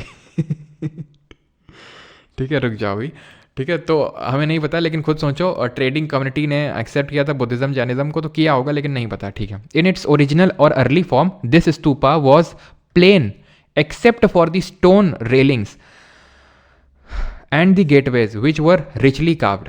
इसके ओरिजिनल अर्ली फॉर्म में मतलब जब अशोक ने बनवाया होगा तो स्तूपा जो था वो प्लेन था, स्टोन रेलिंग्स थी एंड द गेटवे, और जो गेटवे, ठीक है, accept for the stone railing, जो स्टोन रेलिंग थी जिनको हम वेदिका बोल रहे थे, और गेटवे यानी तोराना, वो बस रिचली कार्व्ड थे, उसमें कार्विंग थी। The panels on the four gateway contain sculptures only in the front and have no sculptures on the rear side. पीछे साइड में स्कल्पचर्स नहीं है क्या? पीछे साइड में गेटवे के पीछे साइड में स्कल्पचर्स नहीं है क्या? ये पीछे वाला साइड ही तो है, ठीक है, पीछे वाले साइड में भी तो स्कल्पचर्स हमें दिख रहे हैं, पीछे वाला साइड ही तो है ये, पीछे वाला साइड, ठीक है। ज़्यादातर तो हमें आगे की ओर ही दिख रहे हैं, ठीक है, कुछ if I am not wrong पीछे की तरफ भी है। देखते हैं, ऑप्शन देखते हैं, ठीक है, आगे और बढ़ते हैं। ये हिंदी में क्वेश्चन है, हिंदी मीडियम वाले यहाँ पर पढ़ेंगे, ठीक है। इन 1918 when the stupa was discovered all of its four gateways were intact but the mound was in poor conditions. all of its four gateways were not intact, एक गिरा हुआ था, ठीक है। 8 हिस्टोरियंस, ठीक है, एक गिरा हुआ था। अगर 4 गलत होगा यहाँ पर तो ये गया और ये गया, ठीक है, यानी कि तीसरा भी गया आपका, देखो एक, ठीक है, एक ही ऑप्शन वैसे बचा है 1 2 5 6, और उसके हिसाब से 1 सही है, 2 सही है, 5 सही है और 6 सही है, तीसरा का नहीं होगा। और तीसरा हमने देखा इसमें लिखा हुआ है ओनली इन दी फ्रंट, ठीक है, पैनल्स में जो स्कल्पचर्स हैं वो सिर्फ फ्रंट में ही है। आप देख सकते हो यहाँ पर बैक में भी, आपको जूम करता हूँ शायद तो दिखेगा आपको, दिख रहा है आपको, ये है ना, ये स्कल्पचर्स पीछे साइड में भी तो है, ठीक है, पीछे साइड में भी दिख रहे हैं हमें। तो art historians have established clear connection between the sculptures of the stupa with event described in जातक टेल। उन्होंने रिलेट किया है आर्ट हिस्टोरियंस ने कि यहाँ पर जो दिखाया गया, जैसे कि मैं आपको बताऊँ तो एक मतलब उसमें स्कल्पचर में दिखाया गया माया, महामाया जो गौतम बुद्ध जी की मदर हैं, वो सो रही हैं और वो एक ड्रीम में है, ठीक है, बुद्ध जी की प्रीवियस बर्थ को लेके या फिर फ्यूचर बर्थ को लेके, तो माया की ड्रीम को दिखाया गया। War scenes have also been depicted in these sculptures, ठीक है। और क्वेश्चन करेंगे, ये शाल भंजिका की रिगार्डिंग जो हमने पढ़ा नहीं था, वो शाल भंजिका जी है ना, जो ये माना जाता है कि शायद उनकी मदर ही थी, तो कौन सा सही है? ये CDS 2022 से पूछा गया। इन some sculptures there is representation, बिल्कुल कुछ स्कल्पचर्स में है शाल भंजिका जी। अब देखो सम जो होता है, सम वर्ड में, माइट बी, ये हमारे जर्नलिस्टिक कीवर्ड होते हैं, ठीक है। अब जैसे मैं अगर सेफ साइड में रहना चाहूँगा तो मैं भी हमेशा सम में भी इस तरह के वर्ड यूज़ करूँगा कि शायद ये आंसर सही है, शायद ये आंसर गलत हो सकता है, ठीक है। मैं ये बोल दूँ नहीं ये पक्का सही है, तो तुम आ नहीं जाओगे चैलेंज करने से। अगर मुझे कभी क्वेश्चन में डाउट होता है तो तुमने सुना होगा, मैंने बोलता हूँ कि शायद मेरे हिसाब से तो यही होना चाहिए। मैं ये तो नहीं बोलता हूँ कि ये तो क्वेश्चन सही होगा ही हो, मतलब पक्का यही होगा, क्योंकि अगर मान लो कि ना हुआ तो तुम तुरंत आओगे। आप तो बड़े कॉन्फिडेंस से बोल रहे थे ये तो होगा, ये तो नहीं है, तो फिर मैं क्या मुँह रहेगा मेरे पास, है ही नहीं। तो वैसा ही है। तो भाई ये to be on the safer side कि हाँ कुछ में अगर जैसे यहाँ पर लिखा ओनली मतलब सिर्फ आगे ही है भाई। अगर एक भी स्कल्पचर अगर पीछे साइड में बन जाएगा, अपने आप स्टेटमेंट गलत हो जाएगा ये, ठीक है। तो UPSC के जो क्वेश्चन एग्जामिनर भी सेटर हैं वो भी सेफ साइड में रहना चाहते हैं। तो in some sculptures there is representation of Shalabhanjika, yes है, तो पहला सही होगा। अगर होगा तो ये गलत होगा, यानी 3 भी पक्का सही होगा, पक्का सही होगा। The Shalabhanjika motif was not directly inspired by Buddhist ideas, पक्का सही होगा ये तो। दूसरा चेक करना है अपन को, the figure of Shalabhanjika is represented by a women, बिल्कुल वेमेन है, surrounded by lotus and elephant. Lotus and elephant तो यार नहीं है इसमें, तो शाल भंजिका वाले में साल ट्री है, लोटस कहीं दिख रहा है? लोटस तो ना दिख रहा है हमको। यहाँ पर आई थिंक लगा भी होगा, क्या पिक्चर लगा है क्या, देखते हैं। ये देखो शाल भंजिका, लोटस तो नहीं है, शाल ट्री है, ये एक पेड़ है, ये बगल में है एक एलिफेंट, लेकिन लोटस तो नहीं दिख रहा है कहीं पे, तो ये गलत ही होना चाहिए, ठीक है। तो आंसर यहाँ पर ऑप्शन नंबर D 1 और 3, ठीक। खत्म हो गया हमारे सवाल। कैसा लगा? 12 बज गए सवाल करते करते, लेकिन मज़ा आया होगा आपको। कितने लोग हैं यहाँ पे CDS CAPF वाले? उनके लिए भी मैं करवा ही देता हूँ, क्योंकि लगे हाथ कर ही लेते हैं, है ना, जब चीज़ें उतनी है ही हैं तो क्यों चीज़ें छोड़ी जाएँ। और इंग्लिश का जैसे मैंने बताया, बैच जो लोग GK बैच हैं, परमा GK बैच, इसके अंदर तो मिलेगा ही फ्री में। अगर अलग से लेना चाहते हैं तो ये 99 रुपीज़ का डेमो क्लासेस पड़ी हुई, डेमो क्लासेस भी आप देख सकते हैं, ठीक है। तभी आप एनरोल करिएगा, बिना डेमो क्लास देख के नहीं। मज़े ही मज़े। हाँ, आपको जुकाम हुआ है? नहीं हुआ भाई, UPSC क्वेश्चन करने पर दिमाग फट जाता है। हाँ, हिस्ट्री में थोड़ा सा फट जाता है, हिस्ट्री में थोड़ा सा टफ आते हैं UPSC में, पॉलिटी वगैरह में तो उतना नहीं फटे होंगे, पॉलिटी के भी हम लोगों ने किए हैं, बायो के भी किए हैं, है ना, केमिस्ट्री के भी किए हैं, सबके किए हम लोगों ने, किए कि नहीं किए हैं, हर एक सब्जेक्ट में, वहाँ पर नहीं फटे होंगे उतना, हिस्ट्री में थोड़ा सा फटते हैं। Niranjana river river also known as Falgu river, पता नहीं है वंश गौतम जी, फल्गु के नाम से भी जानते हैं कि नहीं। रिया दास जी, मेडिटेशन का टाइमिंग 6:30 AM पे हम लोग करते हैं, ठीक है, सुबह के टाइम। और सफ़र बैच करके एक है एप्लीकेशन पे, 10 रुपये का ठीक है, उसके अंदर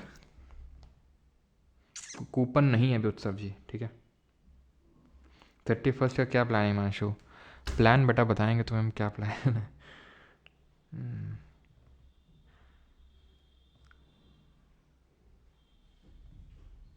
ऐसा फटते आवाज़ नहीं होती है, हाँ, दिमाग फट जाता नहीं, कुछ चीज़ों के फटने पर आवाज़ नहीं आती है, दिमाग भी उनमें से एक है।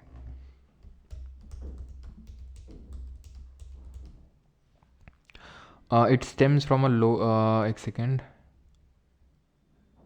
ये लोटस ट्री से ही स्टेम कर रहा है क्या?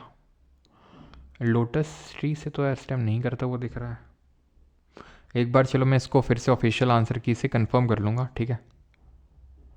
यहाँ तक तो सही है, वेमेन भी है, ठीक है, जो शाल भांजी का है, और एलिफेंट भी है, लोटस ना दिख रहा है यहाँ पे, तो एक बार मैं कंफर्म कर दूंगा, ठीक है, ऑफिशियल आंसर की से। चलिए, थैंक यू सभी को, धन्यवाद। कल नहीं, अब मंडे को मिलेंगे, ठीक है, मंडे को मिलेंगे। और हाँ हाँ हाँ हाँ हाँ हाँ, बताना भूल गया मैं, अरे एक्ट का क्लास छूटा था ना पॉलिटी में अपना, हिस्टोरिकल जो बैकग्राउंड वाला चैप्टर होता है एक्ट वाला, तो वो करने वाले हम लोग, ठीक है, हिस्टोरिकल बैकग्राउंड वाला चैप्टर करेंगे, वो या तो कल इसी टाइम शायद करेंगे, मोस्ट प्रॉब्ली कल इसी टाइम करते हैं, ठीक है। तो कल आप लोगों की क्लास होगी, पॉलिटी का वाला हम चैप्टर कल ख़त्म कर लेते हैं, ठीक है, एक्ट वाला। अगर कल ना हुई तो, वैसे तो मोस्ट प्रॉब्ली होगी कल, लेकिन अगर कल ना हुई तो संडे को फिर इसी टाइम करेंगे, लेकिन कल ही होगी ज़्यादातर चांसेस है, ठीक है। सर आप कानपुर के वेदांता हॉस्पिटल में दवा कराते हैं क्या? नहीं भाई, बिल्कुल आशीर्वाद है निकिता जी। हाँ, थैंक यू।